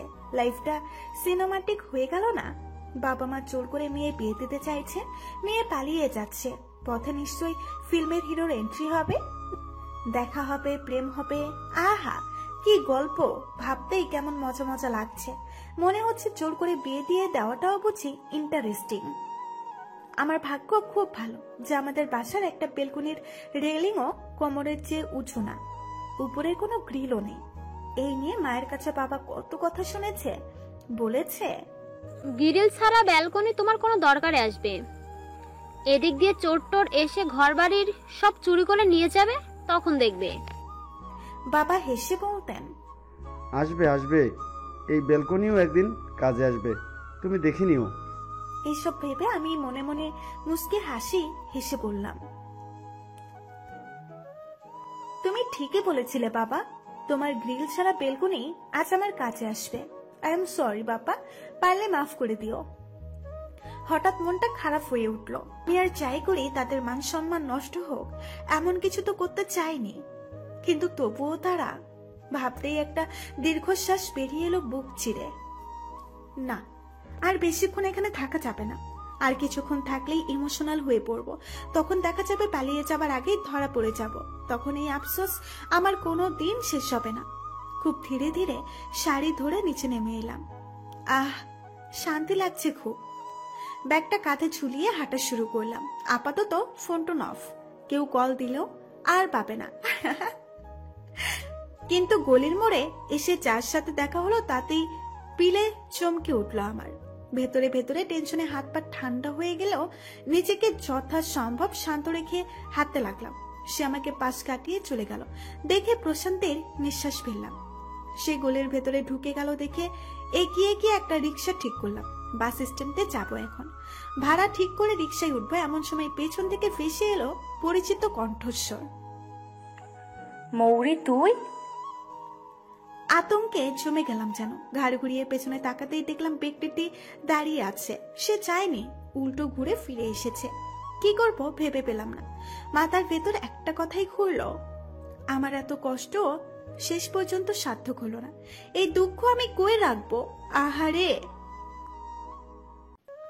বর্তমানে সূর্য ভাইয়ের সামনে মাথা নিচু করে দাঁড়িয়ে আছি আমি। অবস্থান তার ঘরে। সে তখন থেকে আমাকে ছেড়ে যাচ্ছে, চলছে রিমান্ড। আমি মাথা নিচু করে তার ছাড়ি শুনছি। ইচ্ছে করছে কানে তুলা দিয়ে বসে থাকি, কিন্তু আশেপাশে তুলা নেই। আচ্ছা, সূর্য ভাইয়াকে বলবো নাকি একটু তুলা বা টিস্যু দেন, কানে গুছতাম আর কি। না থাক, আবার এটা বলতে গিয়ে কি কাণ্ড করবে কে জানে। এমনিতেই একটু আগে দাবাং একটা থাপ্পড় দিয়ে আমার গালটার জিওগ্রাফি বদলে ফেলেছে। ভয়ঙ্কর জ্বালা করলেও মুখ দিয়ে টু শব্দ করার পারমিশন নেই। সে দাঁত চিবিয়ে চিবিয়ে বলছে, তোর এত সাহস হয় কি করে? হ্যাঁ, বিয়ে করতে চাস না ভালো কথা, পালাতে গিয়েছিলি কোন চর্চে? একবার ভেবেছিলি তুই তুই পালিয়ে গেলে আন্টি গেলে কি হতো? তোর বাপ যে হাইপার টেনশনের রুগী সেটা আমার থেকে তুইও ভালো জানিস। হ্যাঁ, তারপরও কেমন করে? তোর যে কমন সেন্স কম জানতাম, কিন্তু একবারে নেই সেটা জানতাম না। আমি জাস্ট ভাবতে পারছি না তুই এমন কিছু করতে যাচ্ছিলি। ধারণা করেছিলাম এমনটা করতে পারিস, কিন্তু তাই বলে সত্যি সত্যি তুই মানুষ হলি না। উফ, আমি তো মানুষের সূর্য ভাই, তা কি গরু ছাগল? মিনমিন করে বললাম, যেন তা তার কান অব্দি না পৌঁছায়। সে থামছে না, তার মতো করে ঝাড়ির পশরা সাজিয়ে বসেছে। মেন ট্রেনের গতিতে ছুটছে তার বকাঝকা। বলছে, তুই কি ভেবেছিস পালিয়ে গেলে সব মিটে গেল? তুই আমার হাত থেকে বেঁচে গেলি? জি না, এতটাও সোজা না। বিয়েটা তোকে আমাকেই করতে হবে, হবে মানে হবেই। আর পালিয়ে গিয়েছিলি সেই শাস্তিও তুই পাবি, সময় মতো দিব। যাই হোক, এখন আর কথা বাড়াতে চাইছি না, বাসায় যা। আমি আন্টি আঙ্কেলকে এখনো বলিনি যে তুই পালিয়ে যাচ্ছিলি। এটা জানলে তারা কষ্ট পাবেন, তাই বলছি ভদ্র মেয়ের মতো বাড়ি যাবি। এই হিয়া। দরজার উপাশে দাঁড়িয়েছিল হিয়া। সূর্য ভাইয়ের ডাক শুনে ভেতরে ঢুকে নম্র হয়ে জিজ্ঞাসা করলো, জি ভাইয়া বলেন। তোর এই পাবনা ফেরত পাগলি বান্ধবীকে বাসায় নিয়ে যা। ও যে পালিয়ে গিয়েছিল সেটা কাউকে বলো না, পরে আমি জানাবো সবাইকে। আপাতত শুধু দেখো নতুন করে কোনো আকাম যেন না করতে পারে। তেনার মাথার আবার অনেক বুদ্ধি তো, অবশ্য মাথা না, বুদ্ধি সব হাঁটুর নিচে। শেষ কথাটা তাচ্ছিল্য করে বলল। আমি মনে মনে খেপে গেলেও কিছু বললাম না। এখন কিছু বলা মানে আমার উপর গালেরও হাড্ডির চাপটা করে ফেলা। দরকার নাই আর চত্থাপ্পড় খাওয়ার। আপাতত বাড়ি যায়, গিয়ে হিয়ার ক্লাস যদি না নিয়েছি তো। তারপর আর কোনো কথা না বলেই বাড়ির পথে হাঁটা শুরু করলাম। আসলে তখন গলির মোড়ে হিয়ার সাথেই দেখা হয়েছিল আমার। তখন এতবার করে কল দিলাম, ফোন বন্ধ। অথচ ও কিনা আমার বাসাতেই আসছিল। কেন আসছিল? সেও খবর পেয়েছে আমার বিয়ে, তাই খুশির ঠেলায় নাচতে নাচতে বান্ধবীর বিয়ে খেতে আসছিল। আমি যখন ওকে দেখলেও না দেখার ভান ধরে রিক্সায় উঠছি, তখন হঠাৎ দৌড়ে এলো, হন্তদন্ত হয়ে বলল, মৌরি কোথায় যাচ্ছিস তুই? আজ না তোর বিয়ে? আমি মোটামুটি অবাক হয়েছিলাম, কারণ যে বোরখাটা পরেছি সেটা বর্তমান হাল ফ্যাশনের নয়, বলা চলে আদিমকালের আদিম ট্রেন্ড। এমন পুরনো আমলের বোরখা সাধারণত থুতথুড়ি বুড়িরাই পরে। যাই হোক, এমন বোরখা পরনে, নাক মুখ চোখ ঢাকা, তবুও ও আমাকে চিনল কেমনে? তারপর আবার বিয়ের ভুলিও আওড়াচ্ছে। চিন্তায় পড়ে গেলেও কথা ঘুরিয়ে বললাম, আপনার বোধহয় কোথাও ভুল হচ্ছে। মিথ্যে বলছিস কেন? তুই কি ভাবছিস তোর কণ্ঠ আমি চিনি না? নাক দিয়ে কথা বললেই কি তোর কণ্ঠ চেঞ্জ হয়ে যাবে? ভ্রু কুঁচকালো হিয়া। আমি পাত্তা না দিয়ে রিকশায় চড়ে মামাকে বললাম, মামা চলেন। কিন্তু মামা প্যান্ডেল ঘোরানোর আগেই হিয়া হাত ধরে হাসকে টান দিয়ে আমাকে রিকশা থেকে নামালো। বিস্ফোরিত দৃষ্টিতে তাকিয়ে বলল, তুই বাসা থেকে পালিয়ে যাচ্ছিস? ছি মৌরি, ছি। বিয়ের দিন কেউ বাসা থেকে পালায়? তুই চলে গেলে কি হবে ভেবে দেখেছিস? ছি ছি, তুই এমন কাজ করবি আমি চিন্তাও করিনি। আমার সাথে চল এক্ষুনি। এবার আর ভনিতা করলো না। হিয়ার সাথে চালবাজি করে লাভ নেই। এই মেয়ের শরীরের গিটে গিটে বুদ্ধি। ঠিকঠাক আমাকে দেখার সাথে সাথে আসল কাহিনী বুঝে ফেলেছে। তাই নরম গলায় বললাম, তুই আমার সিচুয়েশনটা জানিস না হিয়া। আমি এই বিয়েতে রাজি নই। এই বিয়ে করলে আমার লাইফটা হেল হয়ে যাবে। প্লিজ আমাকে যেতে দে। দেখ, আমি কিন্তু পালিয়ে যাচ্ছি না, শুধু 2-3 দিনের জন্য মামার বাড়ি যাচ্ছি। বাসার সবাই মাথা থেকে বিয়ের ভূত নামলে আমি কাম ব্যাক করবো। কিন্তু হিয়া আমার কথা শুনলো না। সে শুনলো ভুট্টো সাহেবের, সূর্য ভাইয়ের কথা। সূর্য ভাই তাকে বলেছিল আমার উপর নজর রাখতে। তাই সে তাড়াতাড়ি করে আমার বাসায় আসছিল। পথেই দেখেছে আমি পালানোর পায়তারা করছি, অমনি কপ করে ধরে ফেলেছে। তারপর বহু ঝাড়িঝুড়ি মেরে জ্ঞানের বসটা সাজিয়ে কুরবানির গরুর মতো করে টেনে হিসেবে হাজির করেছে সূর্য ভাইয়ের সামনে। আমার বন্ধু মহলে হিয়া হলো সবচেয়ে বুদ্ধিমতী মেয়ে। নিজের সম্পর্কে তার ধারণা হলো সে খুব লয়ালি। তার উপর কেউ কোনো দায়িত্ব দিলে সে সেটা জান দিয়ে পালন করার ট্রাই করে। আর আসর লয়ালিটির জন্য ধরা খেয়ে গেলাম আমি। এই মুহূর্তে কান ধরে চিৎকার করে বলতে ইচ্ছে করছে, বান্ধবী বানাইলে হাতা টাইপের বানাবো, গাদা হ্যাপলা দেখে। কিন্তু তোর মতো লয়ালি ফ্রেন্ড আমার লাগবো না। তোর লয়ালিটির চক্করে আমার জীবনটা শেষ। যাই হোক, এগুলো পাগলের প্রলাপ। আমি এখন পাগল হইনি, আর বিয়েও এখনো হয়নি। সো সময় আছে, এর মধ্যে কিছু একটা করতে হবে। বাসায় ঢোকার পর আমাকে দেখে মা অবাক হলো, কিন্তু মনের দুঃখে সে কথা জবাব দিলাম না। রাগে গস করতে করতে রুমের দিকে ছুটলাম। হিয়া মাকে কি বলেছে আমি জানি না। কিছুক্ষণের মধ্যে হিয়ার বাবা মা, নীরা আর ওর ফ্যামিলিও চলে আসলো। নীরা আসতেই হিয়া রসিয়ে রসিয়ে বলতে শুরু করলো আমার পালিয়ে যাওয়ার কাহিনী। কেমনে পালালাম, কেমনে সে আমাকে ধরলো, লাইক আমি একটা কুরবানির গরু হাত থেকে কিনে নিয়ে যাওয়ার সময় পালাচ্ছিলাম। আর অমনি হিয়া এসে বীর পালোয়ার হয়ে ধরে ফেলেছে। সেই সব গল্প শুনে নীরা তো হেসেই খুন। দুজনে মিলে কানের কাছে বসে ক্যাক ক্যাক করে হাসছে। তাদের হাসি তাদের প্রেমিকের দৃষ্টিতে খুবই সুন্দর, খিলখিল করে হাসে তারা। কিন্তু এই মুহূর্তে তাদের অসম্ভব সুন্দর হাসিও আমার কাছে হাসির প্যাক প্যাক মনে হচ্ছে। এরা এভাবে হাসছে কেন? আজব। হাসি থামিয়ে নীরা বলল, আহারে আমাদের মৌরি বেচারি বিয়ের দিনে বরের হাতে দাবাং চর খেয়ে গাল আর কপালে বাড়ি লাগিয়ে কপাল ফাটিয়ে ফেলেছে। বিয়ের পিড়িতে বসে ফাটা কপাল নিয়ে সে বলবে কবুল। আহারে কি দুঃখ। ঠিক বলেছিস, দেখ না কপালটা ফেটে 2 ভাগ হয়ে গেছে বেচারি। আহা গো সোনা গো আমার। দুইজনে আবারও সেই খ্যাক খ্যাক মার্কা হাসিতে মেতে উঠলো। রাগে দুঃখে আমার তখন সাত জাগছে আমার প্রাণপ্রিয় 2 বান্ধবীর গলা টিপে দেই। হারামি কোথাকার। রাগে ফেটে যখন হনহন করে নিজের ঘরে ঢুকে এসেছি, তখন অসাবধানতা বশত দরজার সাথে তুমুল একটা বাড়ি খেয়ে কপালটা ফেটে গেছে। কপাল থেকে রক্ত ঝরছে, মুহূর্তেই ফুলে একাকার। ভয়ঙ্কর রাগে তখন আমার মুখ রক্তিম হয়ে উঠেছে। পেছন থেকে সে দৃশ্য প্রত্যক্ষ করে হিয়ার হাসি আর কে দেখে। পাগলির মতো হা হা হু হু হি হি করেই যাচ্ছে। তারপরে এলো নীরা, আর শুরু হলো এদের বকবকানি। কাঁদো কাঁদো মুখ করে বসে আছি, আর হিয়া কপালে ব্যান্ডেজ করছে। নীরা শাড়ি গবেষণায় ব্যস্ত। তখনই ঘরে অনুপ্রবেশ করলো আমার জ্যাঠাতো বোনের ফিয়া আপু। পেছন পেছন তার প্রেমিক আমার মামাতো ভাই রুদ্র। এরা দুজনেই সূর্য ভাইয়ের ব্যাচমেট।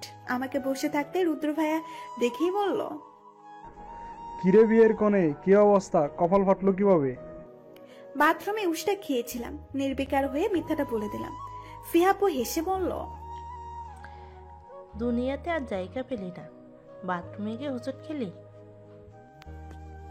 এই যে আরেকটা ভুল করে বসলাম, মিথ্যা বলতে গিয়ে এমন মিথ্যা বললাম যে এখন হাসির পাত্র হয়ে উঠতে চলছে।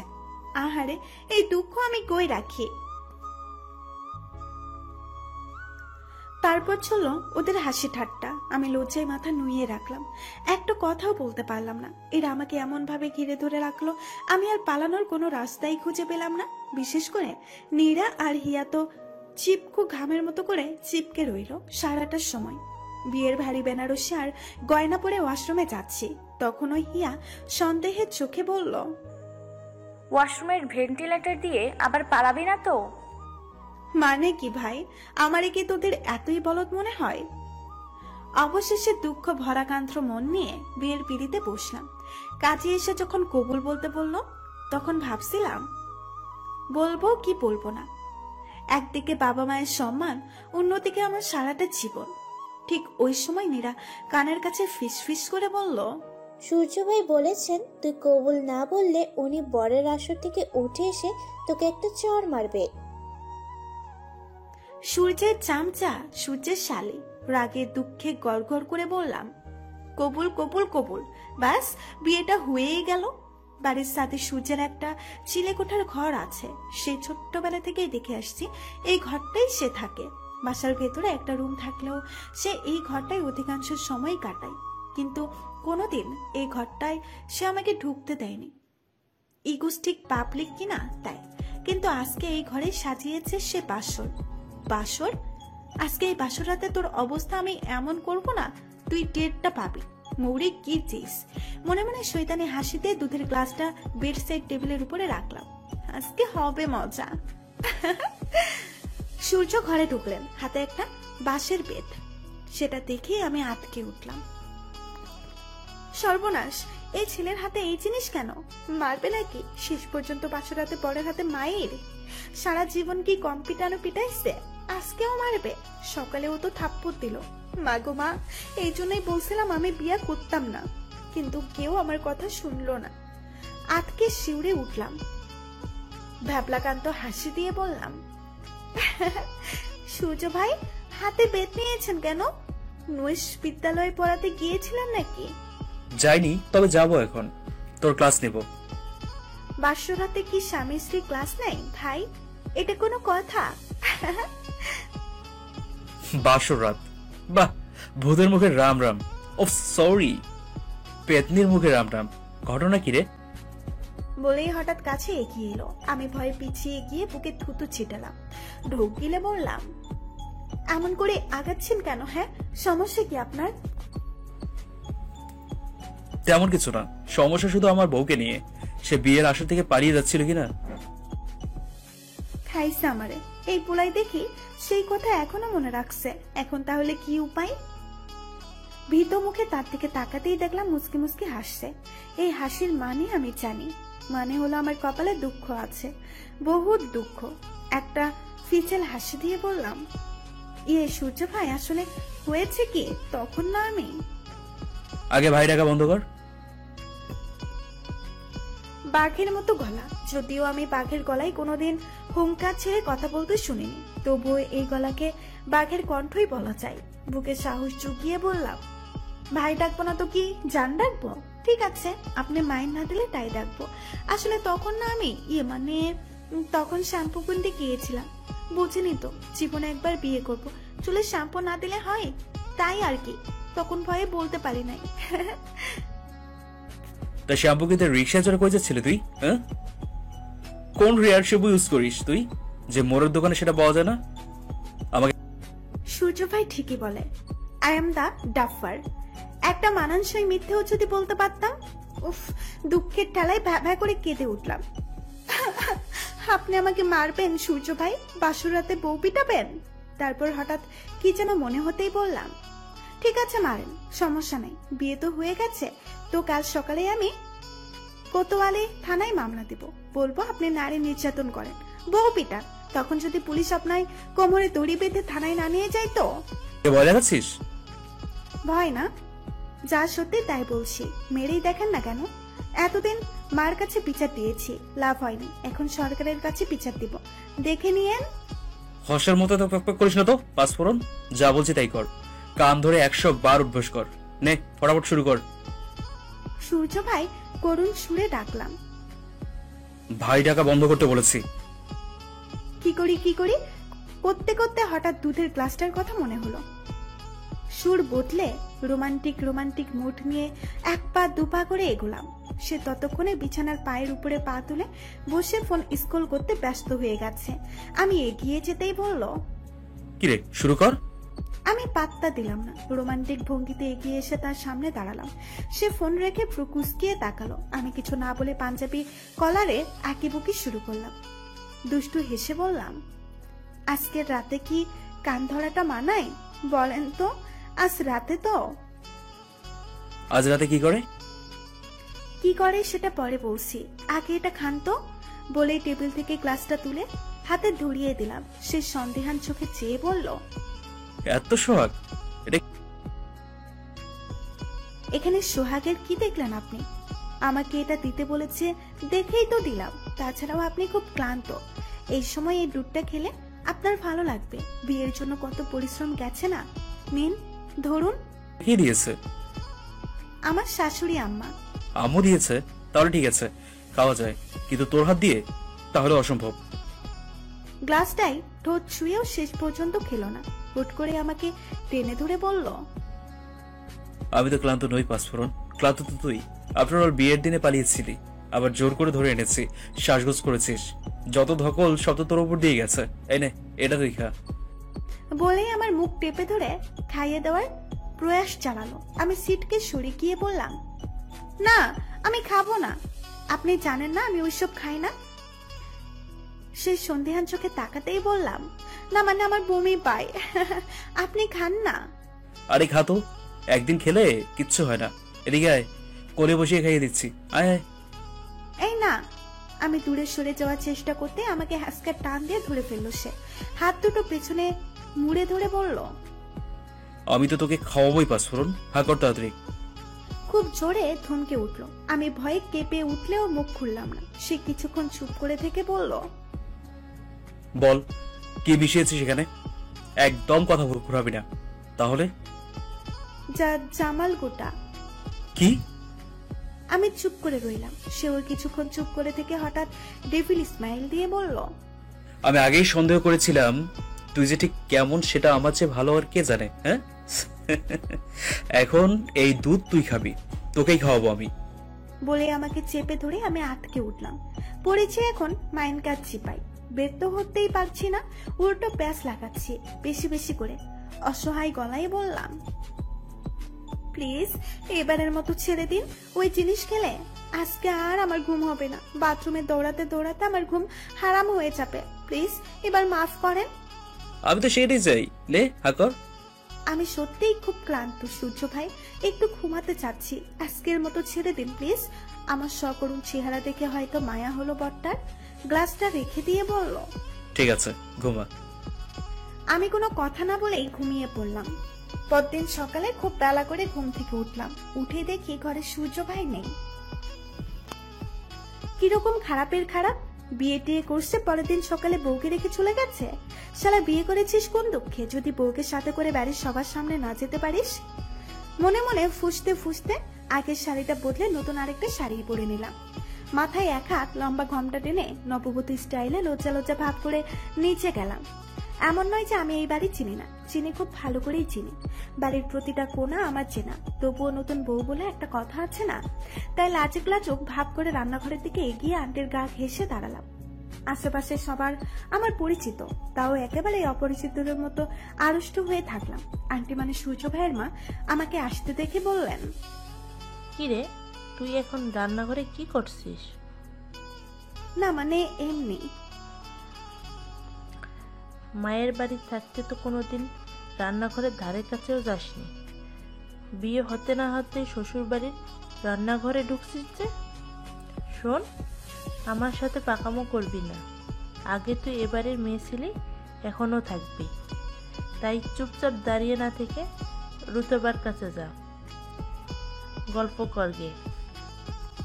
আমি ভদ্র মেয়ের মতো রুটবার কাছে গিয়ে থাকলাম। সেদিন সারাদিন রুটবার কাছেই থাকলাম। খাটাসটার সাথে দেখা হয়নি। রাতের বেলা ঘুমানোর জন্য যখন ঘরে ঢুকলাম তখন সেখানে কেউ নেই। সূর্য বাড়িতেই আছে, নিশ্চয়ই চিলেকোঠায়। কিন্তু আমি কি সেখানে যাব? ধীর পায়ে হেঁটে ছাদে উঠে দেখি সে ছাদের এক কোনায় দাঁড়িয়ে আছে, চুপচাপ নিশ্চুপ।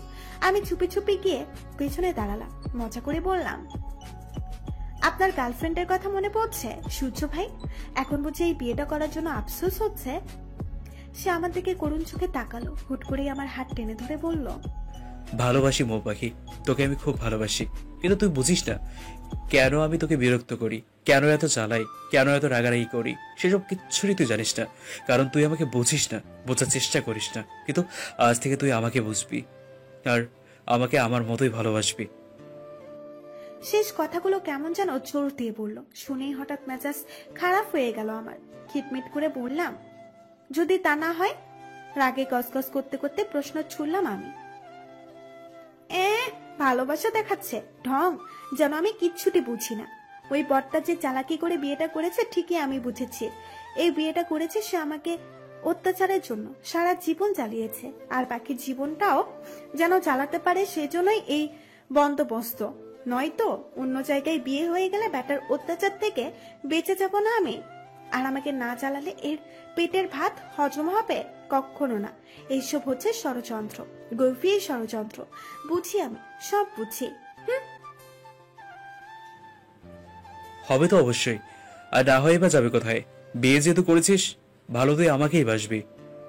থাকুন আপনি আপনার দিবার স্বপ্ন নিয়ে, আমি গেলাম ঘুমোতে। বলেই দামাক দেখিয়ে ঘরের ভেতরে ঢুকলাম। যাই হোক, এই ঘরটা বেশ চমৎকার। গতকাল ঘরটা ভালো করে দেখা হয়ে ওঠেনি। বর পছন্দ না হোক, ঘর আমার খুব পছন্দ হয়েছে। ব্যাটার রুচিবোধ আছে। পুরো রুমটাই বেশ পরিপাটি। আর সবচেয়ে অবাককর বিষয় হলো রুমের বেড সাইড টেবিলের উপরে আমার একটা সিঙ্গেল ছবি লাগানো, আমার কিশোরী বয়সের ছবি। বুঝলাম না, ছবিটা কি আজই লাগিয়েছে না আগে? আগে কখনো এই ঘরে আমাকে ঢুকতে দেয়নি সূর্য, তাই জানি না। কিন্তু এটাতে কি প্রমাণ করতে চাই সে? সত্যি সত্যি আবার ভালোবাসে নাকি আমাকে? দূর, কি সব ভাবছি। এই ছেলে আর ভালোবাসা, তাই কি সম্ভব? এর মতো ইগোস্টিক অ্যারোগ্যান্ট ছেলেরা ভালোবাসতে জানে নাকি? এরা জানে মানুষকে অত্যাচার করতে। ব্যাটা পিটিস। এর পরের দিনগুলো ঠিক আগের মতোই কেটে গেল। আগের মতো ঝগড়া মারামারি করে নিত্য নতুন বিষয় নিয়ে শুরু হলো ঝামেলা। এই তো সেদিন আমি ঘরের ভেতরে চুপ করে বসে আছি, হঠাৎ কোথা থেকে যেন উদয় হলো সূর্যের পেছন থেকে এসে আমার মাথায় গাঁটটা মেরে বলল, ঢেপসিমে, সারাদিন ঘরে বসে পোল্ট্রি মুরগির মতো ঝিমাস, কাজকর্ম করতে পারিস না? কি বললেন আপনি? আমি পোল্ট্রি মুরগি? আমি ঢেপসি? ভুল কিছু বলেছি নাকি? সারাদিন ঘরে বসে থাকিস, ওদিকে আমার মা সারাদিন রান্নাঘরে কাজ করতে ব্যস্ত। রাখতে না পারিস, হেল্প তো করতে পারিস। আপনি কি আমাকে দিয়ে কাজ করানোর জন্য বিয়ে করেছেন? না দেখি তোকে বসিয়ে রাখার জন্য? ও, এইবার বুঝছি, সব বুঝছি। শালা খাটাসের খাটাস সেই ছিল তোর মনে। মন খারাপ করে বললাম, আন্টি নিজেই আমাকে নিষেধ করেছে, তাই যাইনি। সে তো নিষেধ করবেই, কিন্তু তোর কমন সেন্স নাই? নিজে থেকে কিন্তু কিছু করতে পারিস না তুই? হ্যাঁ, রাগে খিটমিট করতে করতে ঘর থেকে বেরিয়ে চলে এলাম। বিয়ের পর অভিমান করে আর আমাদের বাসায় যাইনি। যদিও তারা এসেছিল, কিন্তু আমি সাথে যাইনি। দু একটা কথা বললেও মন খুলে কথা আর বলা হয়নি। এখন সাত থেকে প্রায় মায়ের সাথে দেখা হয়। বাড়ির উঠানে বাবা আর মা দুজনকেই প্রায় দেখি, কিন্তু কথা বলি না। আর আমার সাথে এমনটা না করলেও তো পারত, ভাবতেই মন খারাপ হয়। কিন্তু সে মন খারাপও বেশিক্ষণ স্থায়ী হতে পারে না। সূর্য দি গ্রেট খাটাস হুটহাট এসে ঝগড়া লাগিয়ে দেয়। বিয়ের পর ঝগড়াটা বেড়ে গেছে চক্র বৃদ্ধি হারে। সেদিন যে গাঁজা খেয়ে ভালোবাসার কথা বলেছিল, সেটা আমি ড্যাম শিওর। নয়তো এরপর তার মুখে তার প্রেমের বুলি আওড়াতে দেখিনি। যতই দেখা হয় তখনই শুধু ঝগড়া, তাও আবার খুব ক্ষুদ্র তুচ্ছ ঘটনাকে কেন্দ্র করে। আর বেশি কিছু বললে ধুমধাম মারামারি শুরু করে। আমিও যে ছাড় দেই তা না, আমাকে একটা মারলে আমি তিনটা মারি। বিয়ের কয়েকদিন পরেই সূর্য নামক মানুষটার হাত ধরে উইকের উদ্দেশ্যে পাড়ি জমালাম আমি। বাবা মা পরিবার পরিজন সবকিছু ছেড়ে ছুড়ে এসে পড়লাম অজানা এক রাজ্যে। সেখানকার মানুষগুলো আমার পরিচিত, এমনকি স্বজাতীয় নয়। কি যে কষ্ট হয়েছিল মানিয়ে নিতে। চলে আসার দিনও অভিমানে কথা বলতে চাইনি বাবা ভাইয়ের সাথে। বাবা কাছে ডেকে বলেছিলেন, আমি জানি এই বিয়েটার জন্য তুমি আমাদের উপর রাগ করে আসো, বিয়েটা মন থেকে মানতে পারোনি। তারপর আমি বলবো বিয়েটা মেনে নাও। তুমি আর সূর্য দুজন দুজনকে ছোটবেলা থেকে চেনো, একজন আরেকজনের সম্পর্কে অনেক কিছুই জানো। তোমার বিয়েটা যদি আমি অন্য কোথাও দিতাম, তুমি তখন এতটা স্বাভাবিক থাকতে পারতে না যতটা এখন আছো। আমার ধারণা আমি বিয়েটা দিয়ে অবশ্যই ভুল করিনি, সেটা তুমি জানো না, স্বীকার করলেও একদিন করবে। সেটা সময়ের অপেক্ষা। আমি সবসময় দোয়া করব তোমাদের সুখের জন্য। ভালো থেকো। এখানকার স্থানীয় কারোর সাথে কথা বলতে হলে ইংরেজির আশ্রয় নিতে হতো। যার সাথে কথা বলে যেটাই বলি সব ইংরেজিতে। আমার প্রিয় বাংলার ঠাঁই নেই কোথাও। এখানে এসে এই ভাষার কষ্টটা অনুধাবন করলাম খুব। বুঝলাম মাতৃভাষার মর্যাদা ঠিক কতখানি। তাই এখানে এসে পারতপক্ষে বাইরের কারোর সাথে কথাই বলতাম না। আমি সারাদিন চুপচাপ একলা একলা হয়ে থাকতাম। আমি স্বভাবত ঘর কোণে। চিরজীবন ঘরে বসে থেকে উপন্যাসের পাতায় মুখ গুজে দেওয়া সেই আমিটাও এই সুদূর প্রবাসে বই পড়তে ভুলে গেলাম। সারাদিন অ্যাপার্টমেন্টসের নিজের ব্যক্তিগত রুমের জানালায় মাথা এলিয়ে বসে থাকি। এদিকে বাংলা উপন্যাসও খোঁজ খুব একটা নেই। আসার সময় লাগেজ ভর্তি করে যতগুলো বই এনেছি সেগুলোই স্বল্প। পড়তে পড়তে ইংরেজি নোবেল পড়তে হয়। কি যে খারাপ লাগে না আমার। তবে অবাককর বিষয় হলো আমাকে এই দেশে আনার পর আমার প্রতি ব্যবহার বদলে গেল সূর্যের। যে ছেলেটা আমাকে সবসময় বিরক্ত করত, কারণে অকারণে খুঁচাতো, সেই ছেলেটাই হুট করে আমার সঙ্গে কথা বলা বন্ধ করে দিল। সারাদিন কারোর সাথে কথা না বলতে পেরে যে মনটা আমার লাগতো সেইগুলো মেটানোর জন্য তার সাথে কথা বলার জন্য মুড়িয়ে থাকতাম। কখন সে আসবে, কখন কিছু বলবে আর প্রতি উত্তর করব, কিন্তু সে যেন কোনো কিছুতেই কোনো কথা বলতো না। আগের যে মিষ্টি মিষ্টি ঝগড়াগুলো করতাম, চুল টানাটানি মারামারি করতাম, সেগুলোর কিছুই আর হতো না। সে ব্যস্ততার দোহাই দেখাতো, নাকি আমাকে শাস্তি দেবার চেষ্টা করতো জানি না। একসময় অতিষ্ঠ হয়ে উঠলাম আমি। একদিন রাতে চরম একটা ঝগড়া করার প্রস্তুতি নিয়ে জেগে রইলাম অনেকক্ষণ। রাত 12টার দিকে সূর্য এলেন। আমাকে এত রাতে জেগে থাকতে দেখে খানিক চমকালেন। আমি সাধারণত এত রাত জাগি না, 10:30টার মধ্যেই ঘুমিয়ে যায়। তাই সে রাত করে এলে দেখা হওয়ার সুযোগও থাকে না। কিন্তু তারপরেও যেন কিছুই বললেন না, চুপচাপ ফ্রেশ হতে চলে গেলেন। আমাকে উপেক্ষা করে দেখে রাগে না চলে উঠল আমার। উনি বেরোতেই তড়াক করে সামনে দাঁড়িয়ে তাতে দাঁত চেপে বললাম, সমস্যা কি আপনার? মানে হলো আপনার সমস্যা কি? কি চাইছেন কি আপনি? কেন এমন করছেন? রাগে চিৎকার করে উঠলাম আমি। কি করছি আমি? আশ্চর্য! পাসফোরন ক্লিয়ার করে বলতো, অ্যাকচুয়ালি তুই কি বলতে চাইছিস? পাসফোরন এই নামটা যেন বহুদিন পরে শুনলাম। অদ্ভুত ভাবে আজ এটা শুনে রাগ হলো না। পরিচিত কিছুর সঙ্গে স্পর্শে এসে মন যেন অজানা আনন্দে আনন্দিত হলো। তবুও খেপে উঠে বললাম, ন্যাকা যেন কিচ্ছুটি বোঝে না। দেখুন, আমার সঙ্গে লাগা ঢং দেখাবেন না। যা বলার ক্লিয়ারলি বলবেন। বলেন আপনার সমস্যাটা কি? কেন আপনি আমার সাথে কথা বলেন না? কেন একই অ্যাপার্টমেন্টে থেকেও আমরা দুই গ্রহের পানির মতো বিচ্ছিন্ন? বলেন কেন কেন কেন? কথা বলতে বলতে কখন যে তার শার্টের কলার চেপে ধরেছি সে হুঁশ নেই। সে বোধহয় হঠাৎ এমন আচরণ দেখে অবাকই হলো, ভ্রু কুঁচকিয়ে বলল, তুই কি কখনো আমার সাথে কথা বলতে চেয়েছিলি যে আমি বলবো? না, বলিনি। প্রত্যেকটা দিন আপনার সাথে কথা বলার জন্য মুড়িয়ে থাকি আমি, অপেক্ষায় থাকি কখন আসবেন। আর আপনি আসেন তো মেলা রাত করে, কথাও বলেন না। অভিমান গলা ধরে আসতে লাগলো আমার। হুট করে কোথায় থেকে যে এই আবেগ নামক বস্তুটা চলে এলো কে জানে। মনকে সামাল দিতে না পেরে অভিমানে জলকণা কপাল বেয়ে ঝরল। কান্নায় গাল ভিজিয়ে নাক টেনে সরে এলাম সামনে থেকে। যে ভয়ঙ্কর ঝগড়া করার প্রস্তুতি নিয়েছিলাম সব হারিয়ে গেল। যেভাবে কান্নার বেগ বাড়ছে তা তার কিছুক্ষণের সামনে থাকলে হিসকে উঠে যাবে আমার। ছোটবেলা থেকেই নিজের অশ্রু আর আবেগ এই দুটা নিয়ন্ত্রণে আমি খুব অপটু। একবার কোনো কারণে কান্না শুরু হলে থামতেই চায় না। আমি ক্রমাগত রোদন থামানোর চেষ্টা চালিয়ে যাচ্ছি। বা হাতে চোখ মুছে হাঁটা ধরেছি রুমের দিকে। এখন আর পেছনে ফিরবো না আমি, একটুও না। রুমে ঢুকে ঠাস করে দরজা লাগিয়ে দিলাম আমি। না, সিট কিনে লাগাইনি, সে অভ্যাস নেই। ফলশ্রুতিতে দরজাটা দুম করে শব্দ করে আবার ফিরে এলো। কান্না থেমে গিয়ে রাগ উঠল খুব। আবারও জোরে ধাক্কা মারতেই এক ঘটনার পুনরাবৃত্তি ঘটল। দরজাটা না লেগে উল্টো ক্যাস ক্যাস করতে করতে ফিরে এলো। মাথার ভেতর ক্রোধের অনর উঠল, দাও দাও করছে। ইচ্ছে করছে এই দরজাটা খুলে আছাড় মেরে ভেঙে ফেলি, কিন্তু দরজা না ভেঙে সিটকেনে লাগিয়ে দিলেই যে ঝামেলা শেষ হয়ে যায়, সে বুদ্ধি তখন আর নেই। পরপর দুবার শব্দ শুনে সূর্য বললেন, দরজাটা ভাঙতে চাচ্ছিস নাকি? এমন করে বাড়ি দিচ্ছিস কেন? হ্যাঁ হ্যাঁ হ্যাঁ, ভেঙে ফেলবো, আমি ভেঙে ফেলবো এই দরজা, এই অ্যাপার্টমেন্ট, এই বিল্ডিং, অ্যান্ড আপনাকে ভেঙে চুরমার করে দেবো বলেই দরজার উপর আরো একটা বাড়ি দিয়ে চুপ করে বিছানায় শুয়ে পড়লাম। মেজাজ খারাপ খুব, গায়ে আগুন চলছে যেন, সারা শরীরে রাগ চিক বিক করে উঠছে। সূর্য নামের ফালতু ছেলেটাকে তুলে আছাড় মারতে মন চাইছে। সবের ষড়যন্ত্র, ইচ্ছে করে বিয়ে করে এখানে এনে ফেলেছে আমাকে, যেন তিলে তিলে নিঃশেষ হয়ে মরে যায় আমি।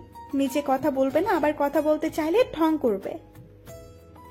রাগে ফুসতে ফুসতে চলে গেল অনেকটা সময়। আমি নিশ্চুপ হয়ে বিছানার সাথে লেপটে আছি। ঘুম ধরা দেয়নি চোখের পাতায়, তাই নীরব নিস্তব্ধ নিঝুম নিশুতি রাতের আধারে অক্ষি গোলকের মনিটার সারা ঘরময় ছুটে বেড়াচ্ছে।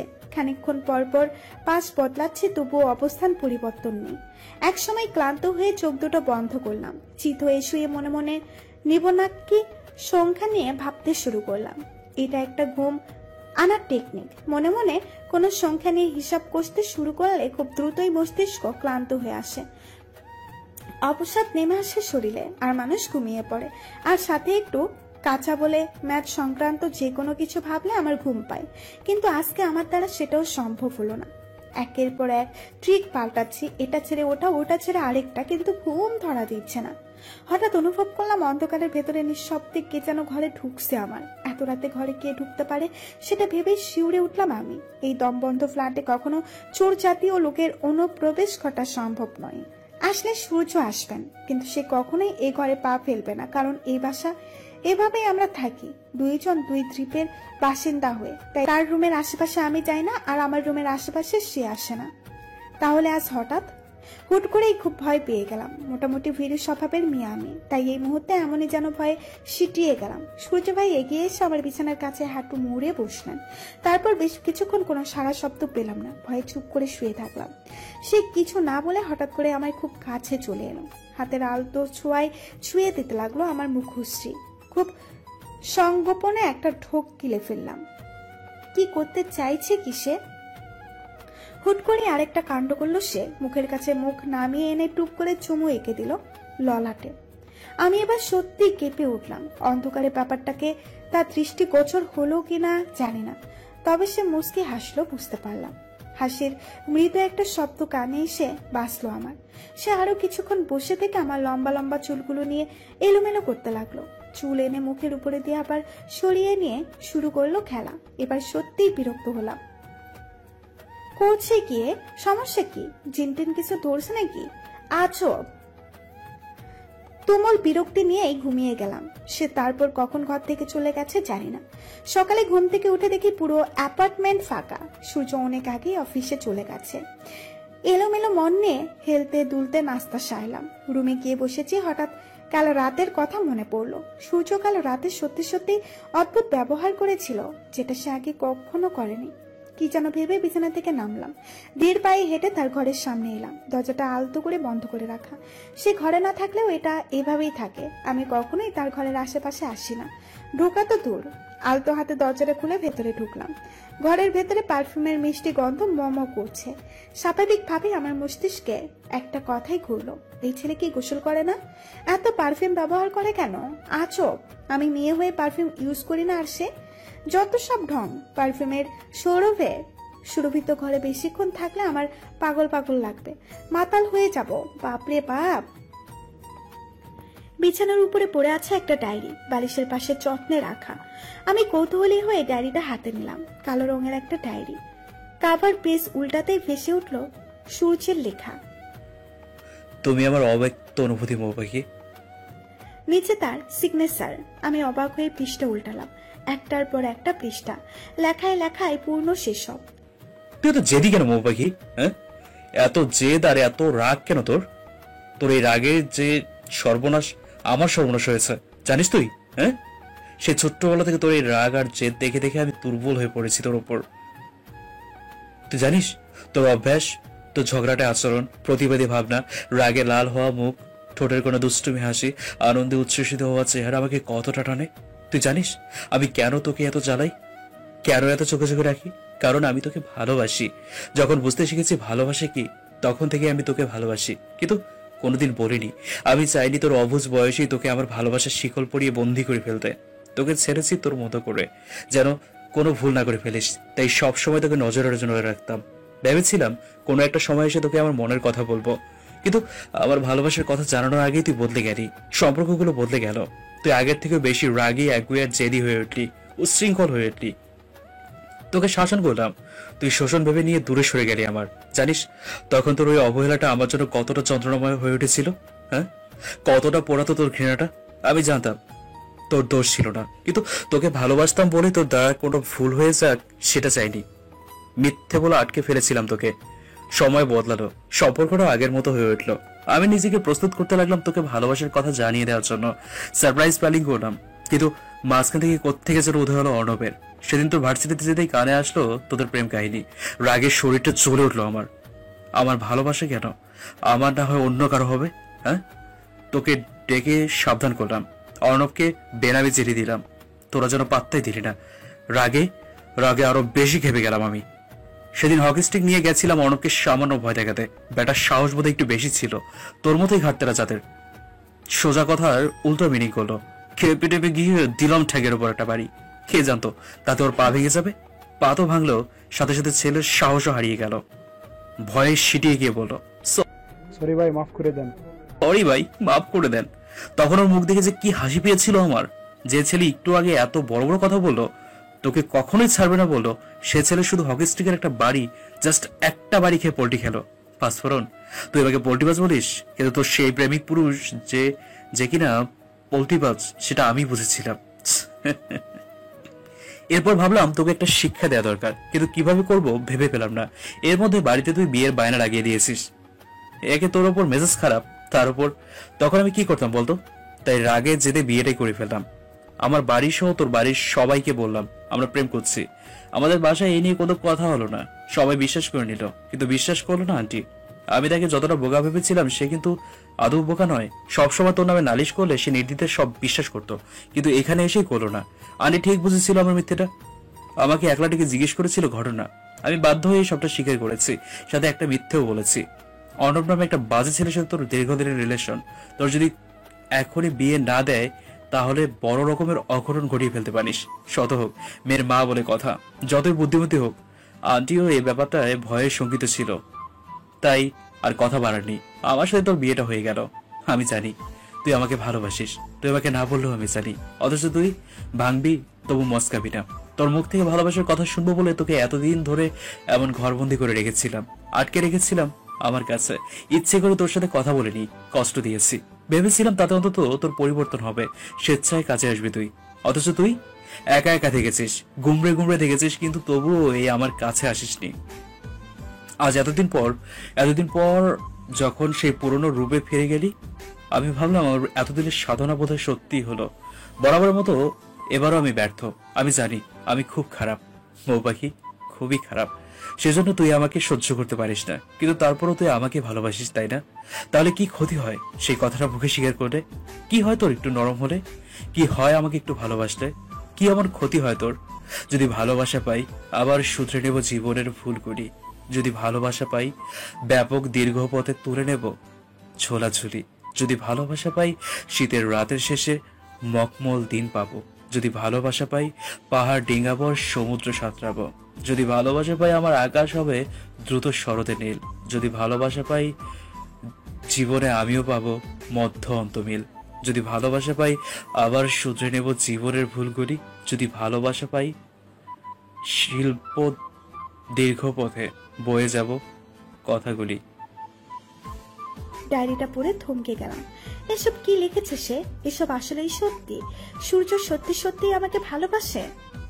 এমন চরম সত্যটা জেনে সত্যিই চমকে গেলাম। ডায়েরিটা আগের জায়গায় রেখে শূন্য মস্তিষ্ক নিয়ে ঘরে ফিরে এলাম। তপ্তা মেরে বসে রইলাম অনেকক্ষণ। বাকিটা সময় কিভাবে কেটে গেল জানি না। নিজের সাথে নিজের বোঝাপড়া করলাম। আমার সারাটা জীবনের হিসাব করে দেখলাম সেখানে সূর্য ভাইয়ের জায়গাটা ঠিক কোথায়। আমার প্রত্যেকটা গল্পে সে মিশে আছে। প্রতিটা ক্ষেত্রে কখনো বকেছে, কখনো মেরেছে, কখনো শাসন করেছে। ভালো কি বেসেছে, কি আর নিয়েছে, যদিও সেটা ধমকের আড়ালে, কিন্তু নিয়েছে তো। এখন আমার কি করা উচিত? সবটা মেনে নেওয়া? আচ্ছা, আমিও কি তাকে ভালোবাসি না? এই যে এই নিস্তব্ধ একাকী সময়গুলো আমি একা একা বসে কাটাই, তখন আমি কার কথা ভাবি? সূর্যের কথা নয় কি? আগে দুষ্টু মিষ্টি ঝগড়াটির সম্পর্কটাকে মিস করি না আমি? চাই না যে সম্পর্কগুলো আবার আগের মতো হোক? 100 বার চাই। কারণটা কি? আমি কি তবে তাকে ভালোবাসি? দুপুর হয়ে এলো। জানালায় দাঁড়িয়ে দেখলাম আকাশ কালো মেঘে ঢাকা, বৃষ্টি হবে নিশ্চয়। সূর্য ফিরে এলো আজ খুব তাড়াতাড়ি, কিন্তু আমার আশেপাশেও এলো না। অবশেষে কখনোই আসে না। যাই হোক, তাকে আসতে দেখে কেমন উতলা হয়ে উঠলো মন। গোসল সেরে সুন্দর একটা শাড়ি পরলাম, চোখে কাজল দিলাম, বেলকনি থেকে একটা গোলাপ ছিঁড়ে খোপায় গুছলাম। বাইরে বৃষ্টি হচ্ছে। আমি সেজে গুছে তার ঘরের দরজায় এসে দাঁড়ালাম। ঘর ফাঁকা, সে এখানে নেই। আমি দৌড়ে গিয়ে বেলকনিতে দাঁড়ালাম। এটাকে ঠিক বেলকনি বলা যায় না, মিনি ছাদের মতো অনেকটা। অর্ধেকটা ছাদ আছে, অর্ধেকটা খোলামেলা, কাঁচের রেলিং দিয়ে ঘিরে রাখা বেলকনি।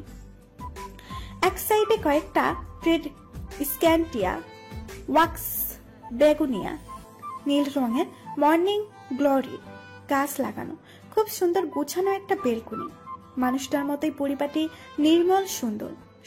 সূর্য উল্টো ঘুরে দাঁড়িয়ে আছে। বৃষ্টির শার্ট এসে ভিজিয়ে দিচ্ছে তাকে।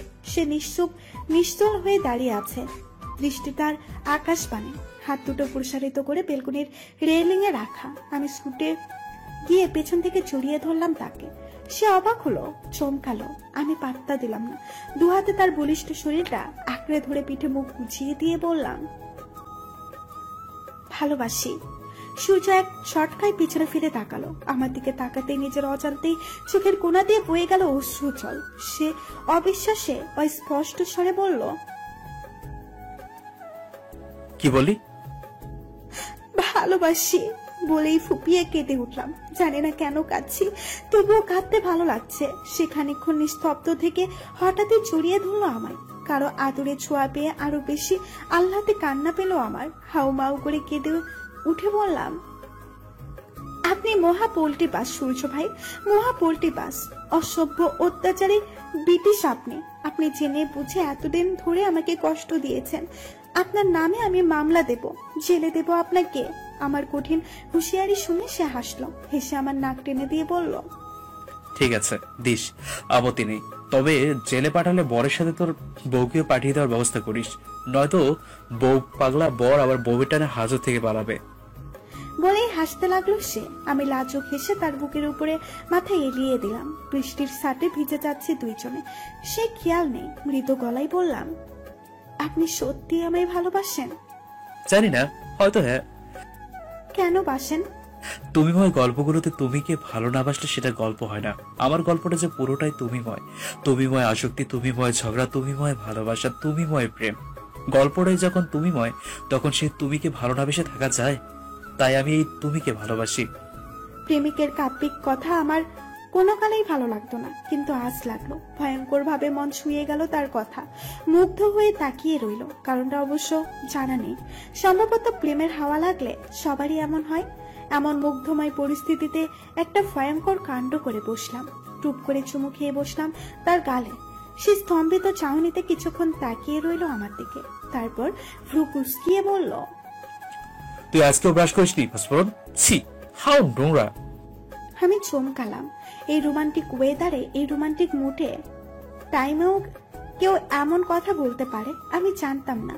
দাঁত দিয়ে জিভ কেটে বললাম, ইয়ে মানে আপনাকে চিনে টেনে ধরলো নাকি? সেই টেনশনে ব্রাশ করতে ভুলে গেছি। সরি। তুই আমাকে ব্রাশ না করে চুমু খেয়ে ফেললি? ছি, তোর শরীর আমি খেতা পড়ি। হ্যাঁ, দুপুর হয়ে যাচ্ছে, এখনো ব্রাশ করিসনি? গ্যাদরা কোথাকার, যা ব্রাশ করে আয়। ছি ছি ছি, আমার ভাবতে বমি পাচ্ছে। রাগে মুখ লাল হয়ে উঠল। সামান্য একটা ব্রাশ না করে চুমোর জন্য এত কথা? তোকে আর জীবনেও চুমো খেলে বলিস? যত সব ফাউল। কোথায় খুশি হয়ে আরেকটা চুমু দিবে তা না? নেকার ষষ্ঠী। কি হলো? এখনো যাচ্ছিস নি কেন? ইস, তোর মুখের গন্ধ আমার বমি বমি পাচ্ছে। প্রেগনেন্ট মহিলা লাগছে নিজেকে। এ যা বলছি যা। ভয়ঙ্কর রাগ নিয়ে ধূপধাপ পায়ে হেঁটে আমি ঘর ছেড়ে বেরিয়ে এলাম। বেটা বদ, ব্রাশ কোচার জন্য ওয়াশরুমে যাচ্ছি, তখন শুনলাম সে চেঁচাচ্ছে। ইএম বানায় পাঁচফোড়ন। শোন একটা কথা, ব্রাশ করে আমার ঘরে আসিস তো, একটা চুমু খাবো। আমি তো তোর মতো নোংরা না, ব্রাশ করা আছে, আসিস প্লিজ। কি? তবুও খোঁচা মারা? কিন্তু কথাটা কি ছিল ভাবতেই লজ্জা লাগলো আমার। ইস, এত কেন লজ্জা লাগছে আমার? আড়ষ্ট হয়ে এগিয়েছি, তখন আবারও শুনতে পেলাম, না আসলে কিন্তু তোর খবর আছে বলে দিলাম। কান ধরে লন্ডনের রাস্তা দাঁড় করে রাখবো, বি কেয়ারফুল। ভয়ঙ্কর হুঁশিয়ারি। লজ্জায় দৌড়ে গিয়ে ঢুকলাম ওয়াশরুমে। আমি আর তার সামনে যাব না, একদমই না। তাতে যদি লন্ডনের রাস্তায় কান ধরে দাঁড় হতে হয় তো হব, তবুও ওর সামনে যাব না। অতপর তাহারা সুখে শান্তিতে বসবাস করতে লাগিল। প্রেমে প্রেমে পূর্ণ হইয়া উঠিল তাদের আলয়। প্রিয়জনের ভালোবাসা সিক্ত হইয়া কাটিয়ে গেল তাহাদের বাকি জীবন।